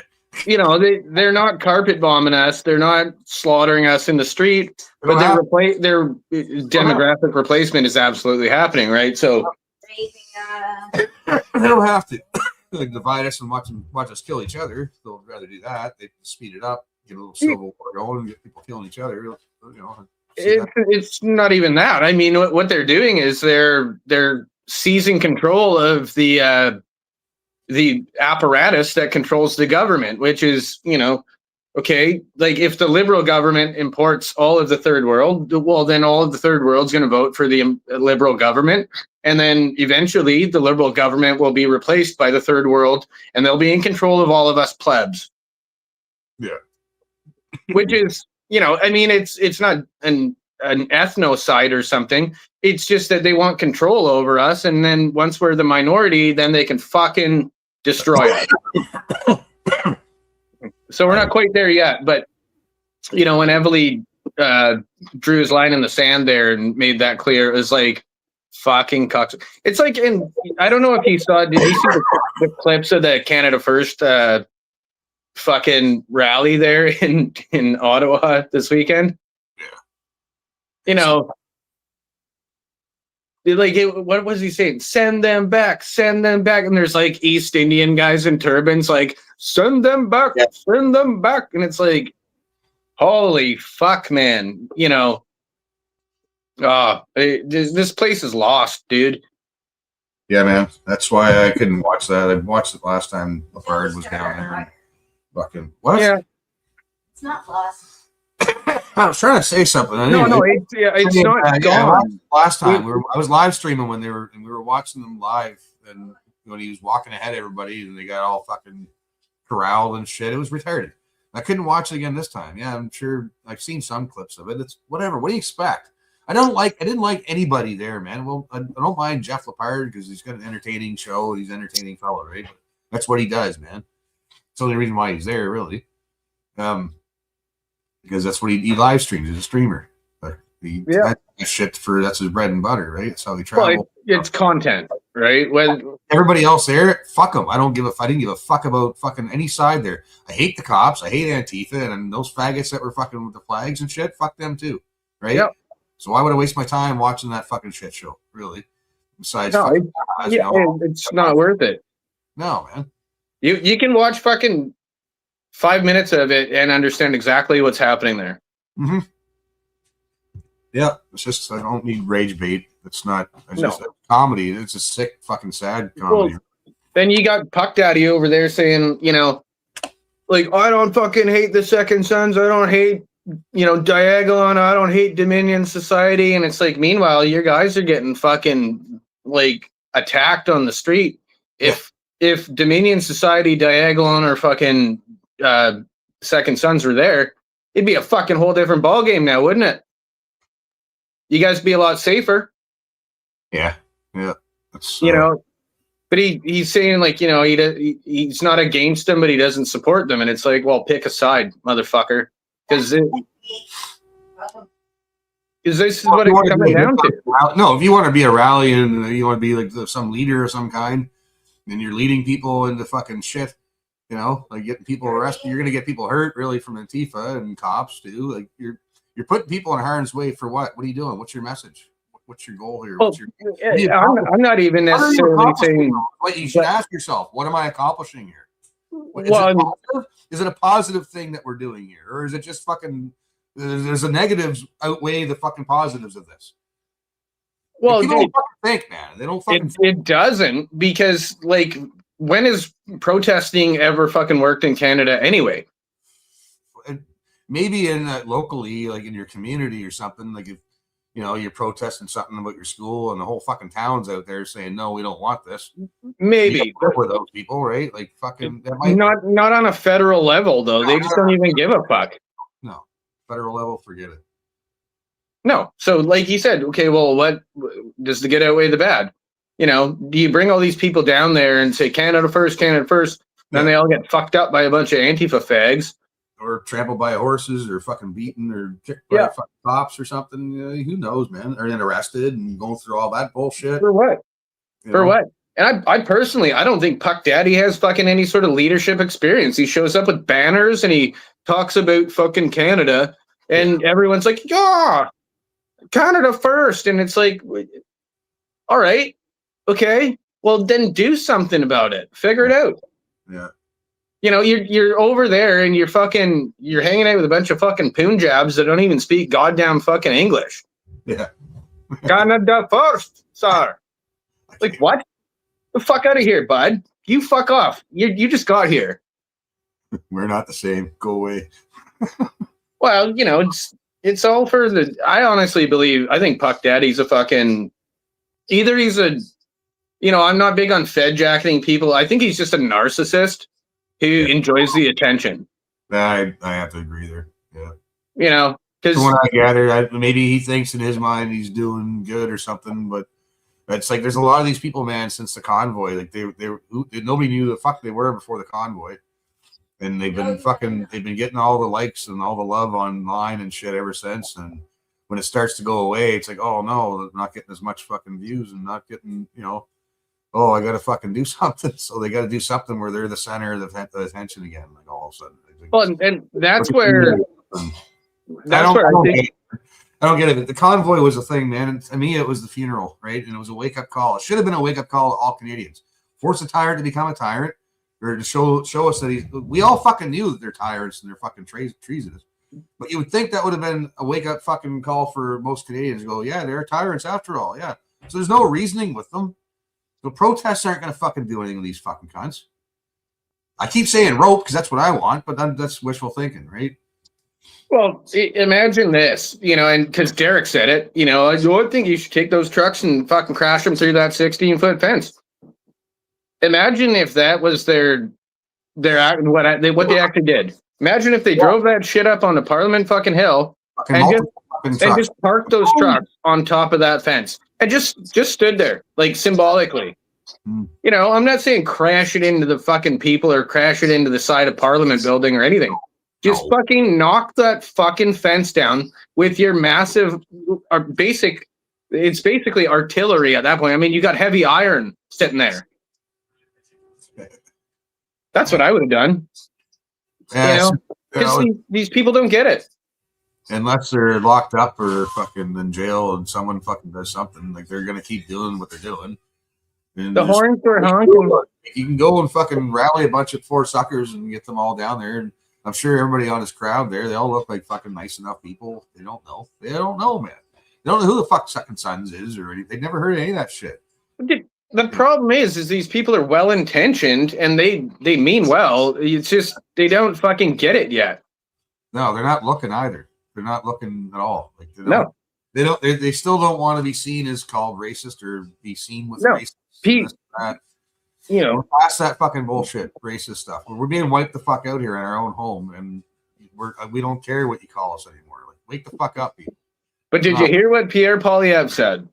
Oh fuck yeah, you know what I mean? You know, that's where it goes, right? Like, oh, but Pierre Poilievre, you know, he's saying that 4,000 restaurants are going to close shop in Canada in 2026. That's what you're fucking worried about? Yeah. Like, I'm worried about the fucking future of the white children in this country, and you're worried about 4,000 fucking restaurants. Huh. We're not the same. No, we're not, man. And people aren't looking. They're not looking at like they see shit. They know things are fucked up. They know the government bad, you know, but they're not willing to look and do any due diligence and fucking go to the library, even, you know, like old fashioned, old school timey shit. Go to the library and check out a couple books, like, you know, look up what, you know, just go there on your computer, use their computer and just go down some rabbit holes, man. But they will, and they'll fucking like, oh, and they won't like the smell because, oh, it's fucking too much fucking truth, right? Yep. Yeah, they don't get it, man. They can't see like the forest for the trees, right? So, Ooh, nice. Yeah, you gotta show it off. Chicken soft taco. Well, they can't see the melted cheese. Melted Show the melted cheese on the fucking rig. fuck yeah. And then you just fold it up with the melted Fold it cheese up in like that, between. and all good. Okay, fuck off. That's what I'm talking about. Yeah. See, Just taking it. I like what you guys are putting down. I'm picking it up. I'm hungry. Yeah. Some shrooms. Well, I mean, yeah, shit. Before I fed post too much here, we can shut her down and I'll head over. I did say I was gonna go fucking watch Derek do his thing, but yeah, you can still catch them. They only started half an hour ago. oh yeah, he'll be going for a bit. Yeah, maybe I'll do that. Shut her down. Fucking eat. Watch something else. I don't know. I just come out here just to fucking ramble and shoot shit and see what the fuck's going on. Yeah. Nice Oh, little- you almost made it 3 hours. So I'm glad you popped in. You know, people pop in once in a while. Fucking yeah. like Johnny stops in doing something, fucking leaves. Typical Johnny style. No, I don't know. I just it was the right time. I just caught you, and you know, sometimes I'm watching, but I'm just tired or whatever, and it's like I've got really nothing to offer conversationally. That's the way I was today. That's why I'm glad people jumped in because I really didn't feel like fucking blabbing much either. Yeah. Well, yeah, you gotta. Shit and I didn't want to doom scroll. I didn't want to fucking fuck it. Just open the pub. Who pops in? Yeah. I'll always fucking riff about work and shit. It's nice to fucking because now that I'm not doing it as much, hardly at all anymore. I don't have to fucking deal with it. I can talk about, you know, the bullshit. And it gets my blood pressure going up. Just talking about it sometimes it's some of the fucking nonsense. But like that's one thing we'll have in common, right? Like and a lot of other people, yeah. necessarily trades, like just work bullshit. People that think they fucking own you and your time and fucking take it for granted and fuck them. Yep. You know, and mainly, I mean, I know that was a lot of ranting about work bullshit, but mainly I want people to know that, you know, just because you're in a situation or maybe you feel stuck in it doesn't mean that you are. You know, it takes a little bit of gumption and, you know, some foresight, but you can just fucking take yourself out of it. Like you are the master of your own ship. Always try to have an ace up your sleeve. Like I always try to find like I'll talk or chit chat with somebody and say, hey, if you ever need anybody in the future, are you hiring? And like, yeah, man, fuck, give me a call. Okay, then I know I might have something to fall back on. I always have something to fall back on at least, or try to look for a better job that pays more. Like, don't stay stuck at one fucking job. If somebody offers you $5 more an hour, you know, maybe it's a little bit further away. Whatever, man. Fucking, you can't stick around the same. And things cost too much money. Man. Like, what cost of living? So you can get $5 more an hour, even a $2 more an hour raise for somebody else. The respectful thing to do is go to your boss and say, hey, look, I got this as an offer. I would like to stay. I'd like to stick around. Can you match it? Right. And if they say, fuck, no, that's a little bit, it's like, okay, well, then you can't hold it against me for going off. Then, I'll give you 2 weeks and then I'm moving on, I guess. Sorry. Everyone else's fucking wages are going up and not mine. Like, why are mine still fucking stagnant? I'm doing the same shit and even better at it now, and I'm still making the same money. What the fuck? Yeah. And that's, like company loyalty bullshit. Like, the company's not loyal to you. Trust me. If they have to lay you off, or they will. You died tomorrow, they'd just replace you. So, and this is what I always said, and Grant always brings it up. And I know that I've said it on your show probably a million times too, but life begins at the end of your comfort zone. And sometimes when you got to switch it up like that and you don't necessarily have like the next paycheck coming in or whatever, and it's a little bit worrisome and stuff like that, just have a little faith in yourself. And it genuinely always works out. If you've got work ethic, skills, you can talk to people and whatever, it's going to fucking sort itself out. Yeah, man. It's fucking usually does. Things are different now. I get it, but fucking, like I said, if you got skills and but like company loyalty and shit. Yeah, if you get offered more money, definitely I would fucking jump ship, because I've had so many opportunities in the past, man. I could have jumped ship, made way more money. I still would have been laid off probably around the same amount of time. Doesn't matter. I just would have made more money. Yep. Fuck it, like that. Sticking around. Even after years of working with a company, after a while, it might take you 5 years to realize that you should have took those jobs, because your company's now laying you out or replacing you with 3 nons, right? Well, yeah, 100%. And it's I can say it to you like this. I mean, my old business partner is the guy who, like I was mentioning, 4 months it took the lady to tell me that she had moved on from my company, right? Well, the guy who took my spot with her was my old business partner. That's fine and dandy. I don't really give a fuck about that. What I do give a fuck about is the fact that 2 months ago, in the middle of this whole thing, he said he wasn't doing her work to my face. Well, why would he just tell you? I have no idea. I can't even explain that, because he thought he was cutting your grass or something. We're more friends than we are ex-business partners. Like, I've known this guy for 20 years. So, I would have expected him to just say, hey, actually, I am doing her work. Maybe you should give her a call if she's not like letting you know. And I would have been like, I appreciate that, dude. Thank you for at least confirming what I thought I already knew. You know what I mean? Like, I'm not mad at, even right now, I'm not mad at him, but why lie? I don't know. Why would you fucking lie to me? Like, look me right in the eye and lie. Like, it's a dumb lie too. Like, just fucking be honest. Like, I'm fucking Tyler for a bitch. What are you gonna do about it? Well, it's not even that. It's just like, hey, she asked me to do it, so she wasn't going to use you. So I said yes. I suggest you give her a call and just maybe confront her on it, because now you know. Okay, perfect. I would have done that. It could have saved 2 months, 3 months of my life. Instead, it was just. But me and that guy have been through, like, we don't just have like a business relationship. Like, he mentored me. But we were friends. Like, we've been friends for 20 years. So, it went from mentorship to, then I worked like for him as I was his lead foreman. And then he got in some tax trouble. So I started a company, and then he was my business partner because he couldn't, he needed a business partner. Yeah. And then I went on my way, and we've always, like, we've done camping trips together. I recently sold him my old boat, like, for cheap, because whatever.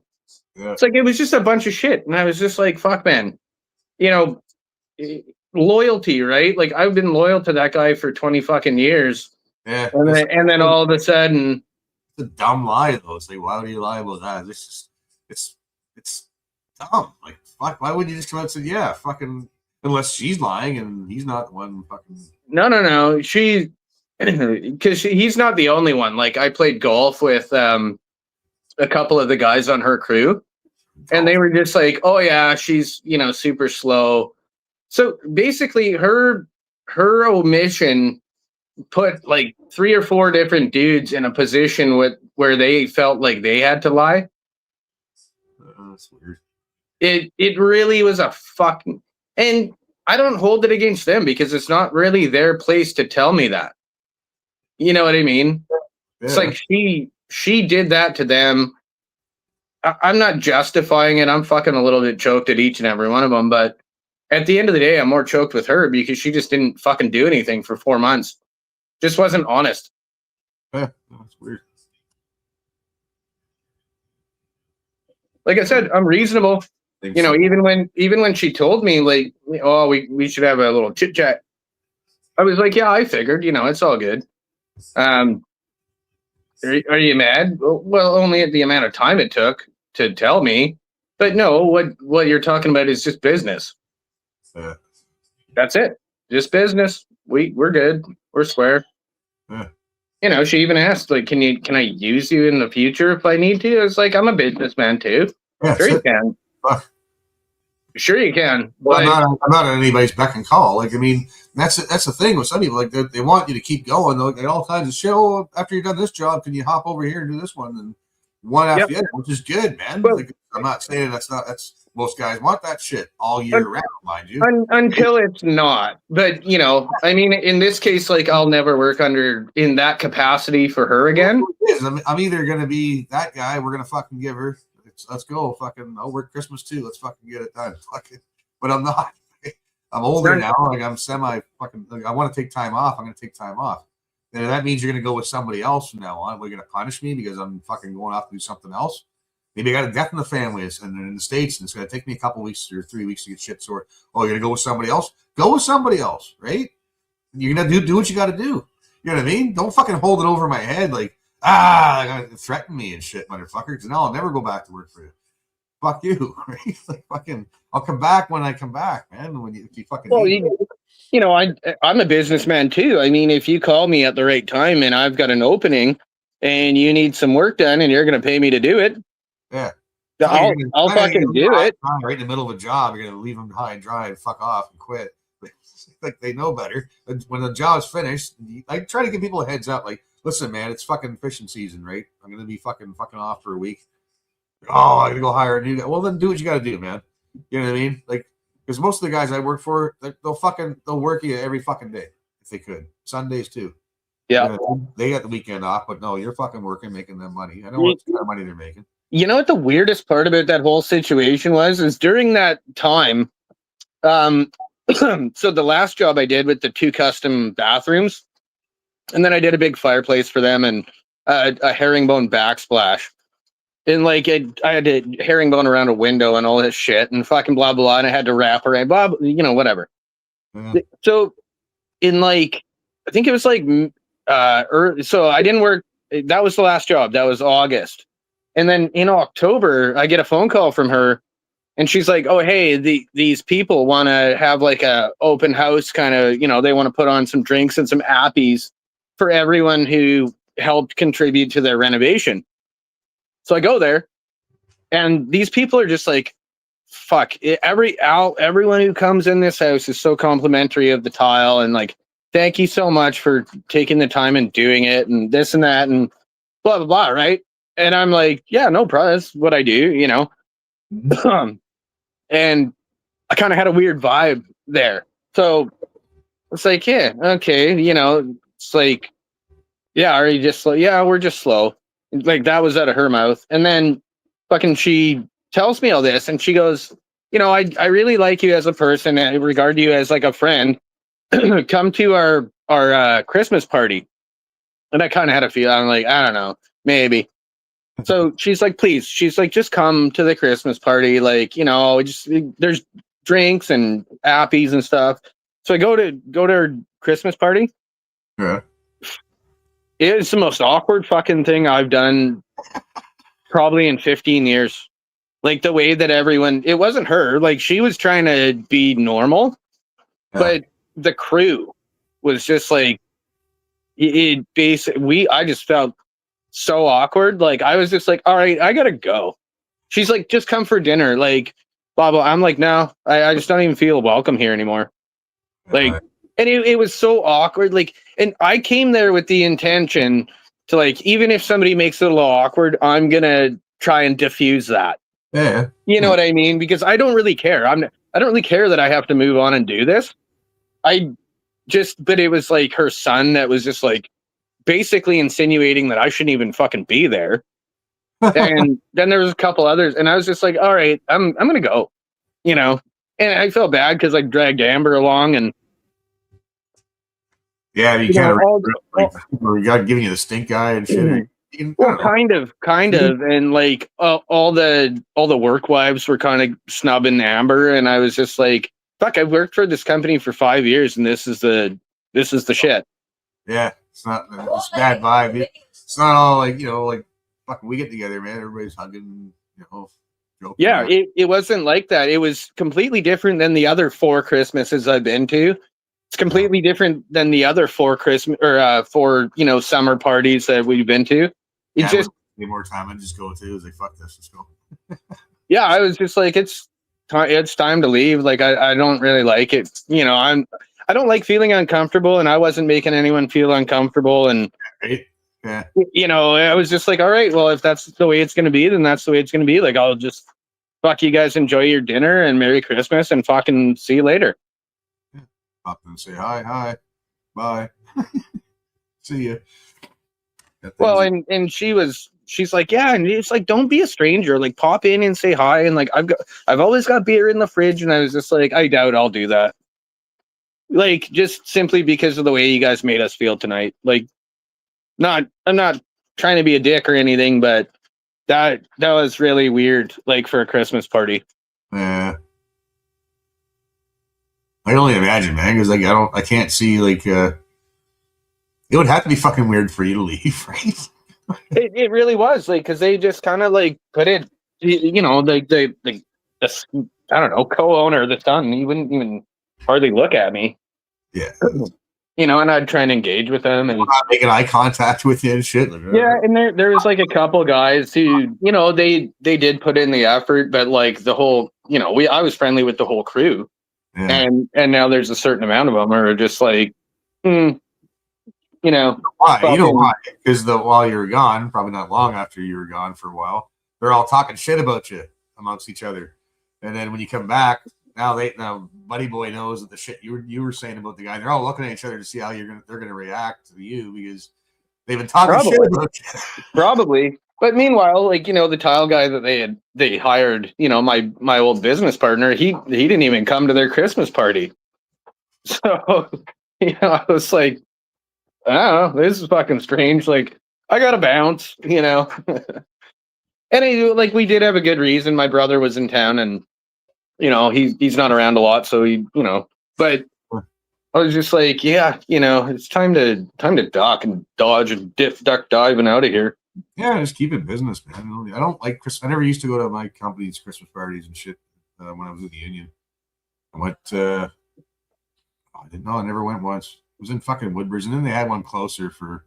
Oh, you went to a picnic. Try to get people a little closer. I think one might have been fucking outside Oakville or something. I don't know.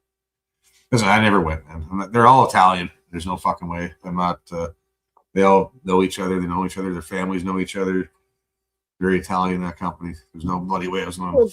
It's like, I mean, you know, a few of the guys, like, you know, especially the old school, like not the old school, but like the OGs that were there when I first started.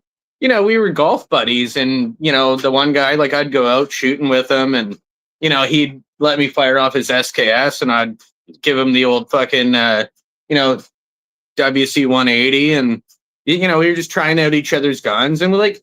Buddy's a sailor, like he's got a fucking 39-foot sailboat. Like we've, you know, I had a friend who had one of those. Like we just got along really well, and you know, he was one of the guys who wasn't like that to me or Amber, but you know, the rest of them, I was just like, what the fuck? And then like on our way out, the one guy, Gary, who's like the new guy, he just like stopped me. And he handed me like a Christmas card, and he's like, "Hey, man," he, like, you know, shook my hand, like, "Thank you, man." He's like, you guys are awesome. Like, thanks for coming." And you know, read his Christmas card, and it was from him and his wife. Like, cool. You know, it's like, There's still a couple around, but I just felt super uncomfortable there because they made me. Yeah, fuck that. I feel uncomfortable. I'm not hanging around. Like, I'm Yeah, too old exactly. for bullshit, man. Like, fuck it. I'd rather be home anyways. I wouldn't take much of an Well, excuse to fucking leave. If I like botched a job or two or something, I could see, but like everyone, including the homeowners that expressed it to me months later, were like super happy. Yeah. I just like went a week over deadline, but I mean, fuck you guys were like hindering me the whole time. So I didn't really know what to say. Like the job got done well, job got done before that they were out, and I don't know. I didn't really see an issue with it. Nobody did.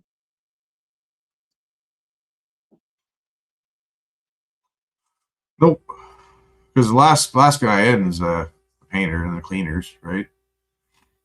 No, well, and the finishing guys weren't even fucking done. Yeah, and that has to be filled and painted. Yeah, like I Cleaners I don't even know how long it actually took because I knew a week later that her finishing guys were still in there. Who knows? Like the fucking painter probably had to come back and do what he does. Yeah. So it's like, well, maybe it was 2 weeks, maybe it was 2.5. I don't know. But That would be crazy. for me to get the boot for that, I just thought, fuck, that's weird. Yeah. And also, because she divvied up 4 jobs. She tried to land 4 jobs on me at once. And I was like, I obviously can't. But there was one job across town that was like it's like a 3-minute drive away. And I knew my old business partner was working over there because I said to her, like, give Mark 2 of these jobs and I'll take 2. I don't really care which 2, So I knew that over on Arbutus Street that like Mark had a backsplash and a fireplace to do. So the day that I finished up there, I drove over just to say hi to my buddy, like my old business partner. Yeah. And that was the first day he was on that job. So truly, I probably could have done 3 out of the 4 jobs. Yep. And I was just like, oh, that's fucking weird. Like whatever's going on here is something different. I don't know. It's strange. But She's trying to get out as much as she can chew. She's trying to get like the work keep going. So she's trying to juggle fucking her towel guys, like try to always have one on the go if she can, right? That was like me with bosses, like back in the day when like bosses couldn't keep me going when I was a kid. They didn't have enough work. You'd work for about 2-3 months, sometimes just a couple weeks, and then nothing, right? And then so I'd work for somebody else. And then that guy would call me back. Okay, I got work now. It's like, well, now I'm working for this guy. They get all pissed off and shit. And so you had to try to appease everybody. It wasn't easy to do, right? Yeah. It's just a strange situation that I'm glad to be done with. But it's like, okay, I've never been like fired or let go from a job until then. So like that part of my pride is like, did I do something? Like you said, you get that plumber. That's a good connection. You gotta have at least. I talked to 2 different plumbers and they like, it'll go. Like it's just gonna take a little bit, right? Yeah. So anyway, I'll probably fucking I'll sign off here, buddy. Go eat your fucking delicious soft tortillas. I'm gonna have one right now. Fuck yeah. All right, man. Well, it's fucking great talking to you. Yeah, man. Cheers. Thanks for popping in. It's good to see you. I actually got a Christmas package that I just put together coming your way. So awesome. Yeah. It's fun getting shit in the mail, eh? It's like fucking right. Fucking right. Yeah. So anyway, expect that in the next like 2 weeks or so, I would say. Sounds good. All right, buddy. All right, man. Cheers. Later. Yeah, I'll probably sign off. I'll should go out with something though. Play a tune. That's what I'm thinking, yeah. Yeah, I'll play a tune. All right. Night, guys. Night, Michelle. Night, chat. I say good night. Catch you later. Oh, what to play that Won't give me a community guideline strike or some fucking thing. I find they're pretty cool with the skinhead stuff, usually. These guys, I think, I'm allowed to play these guys. I think Sarah got me into this band. Yeah, Sarah got me into these. I think because they're YouTube friendly. So I'll go up with this. Anyhow, cheers, bigots. I'll chat at y'all later. Don't know when. Maybe tomorrow. Fucking who knows.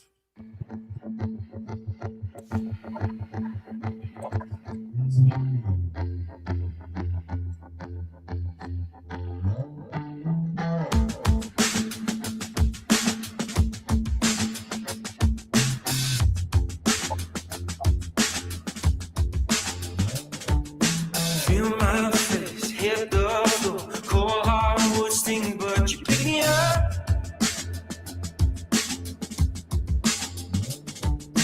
Hold my hand, show me enough. Fill my lungs, oh, never good enough.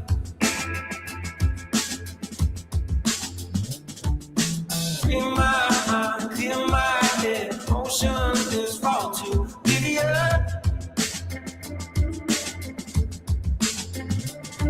Sip by sip, thread by thread, every piece breaks into millions. Breaks into millions. I've been losing touch. Yeah, I'm breaking up. One by one, these threads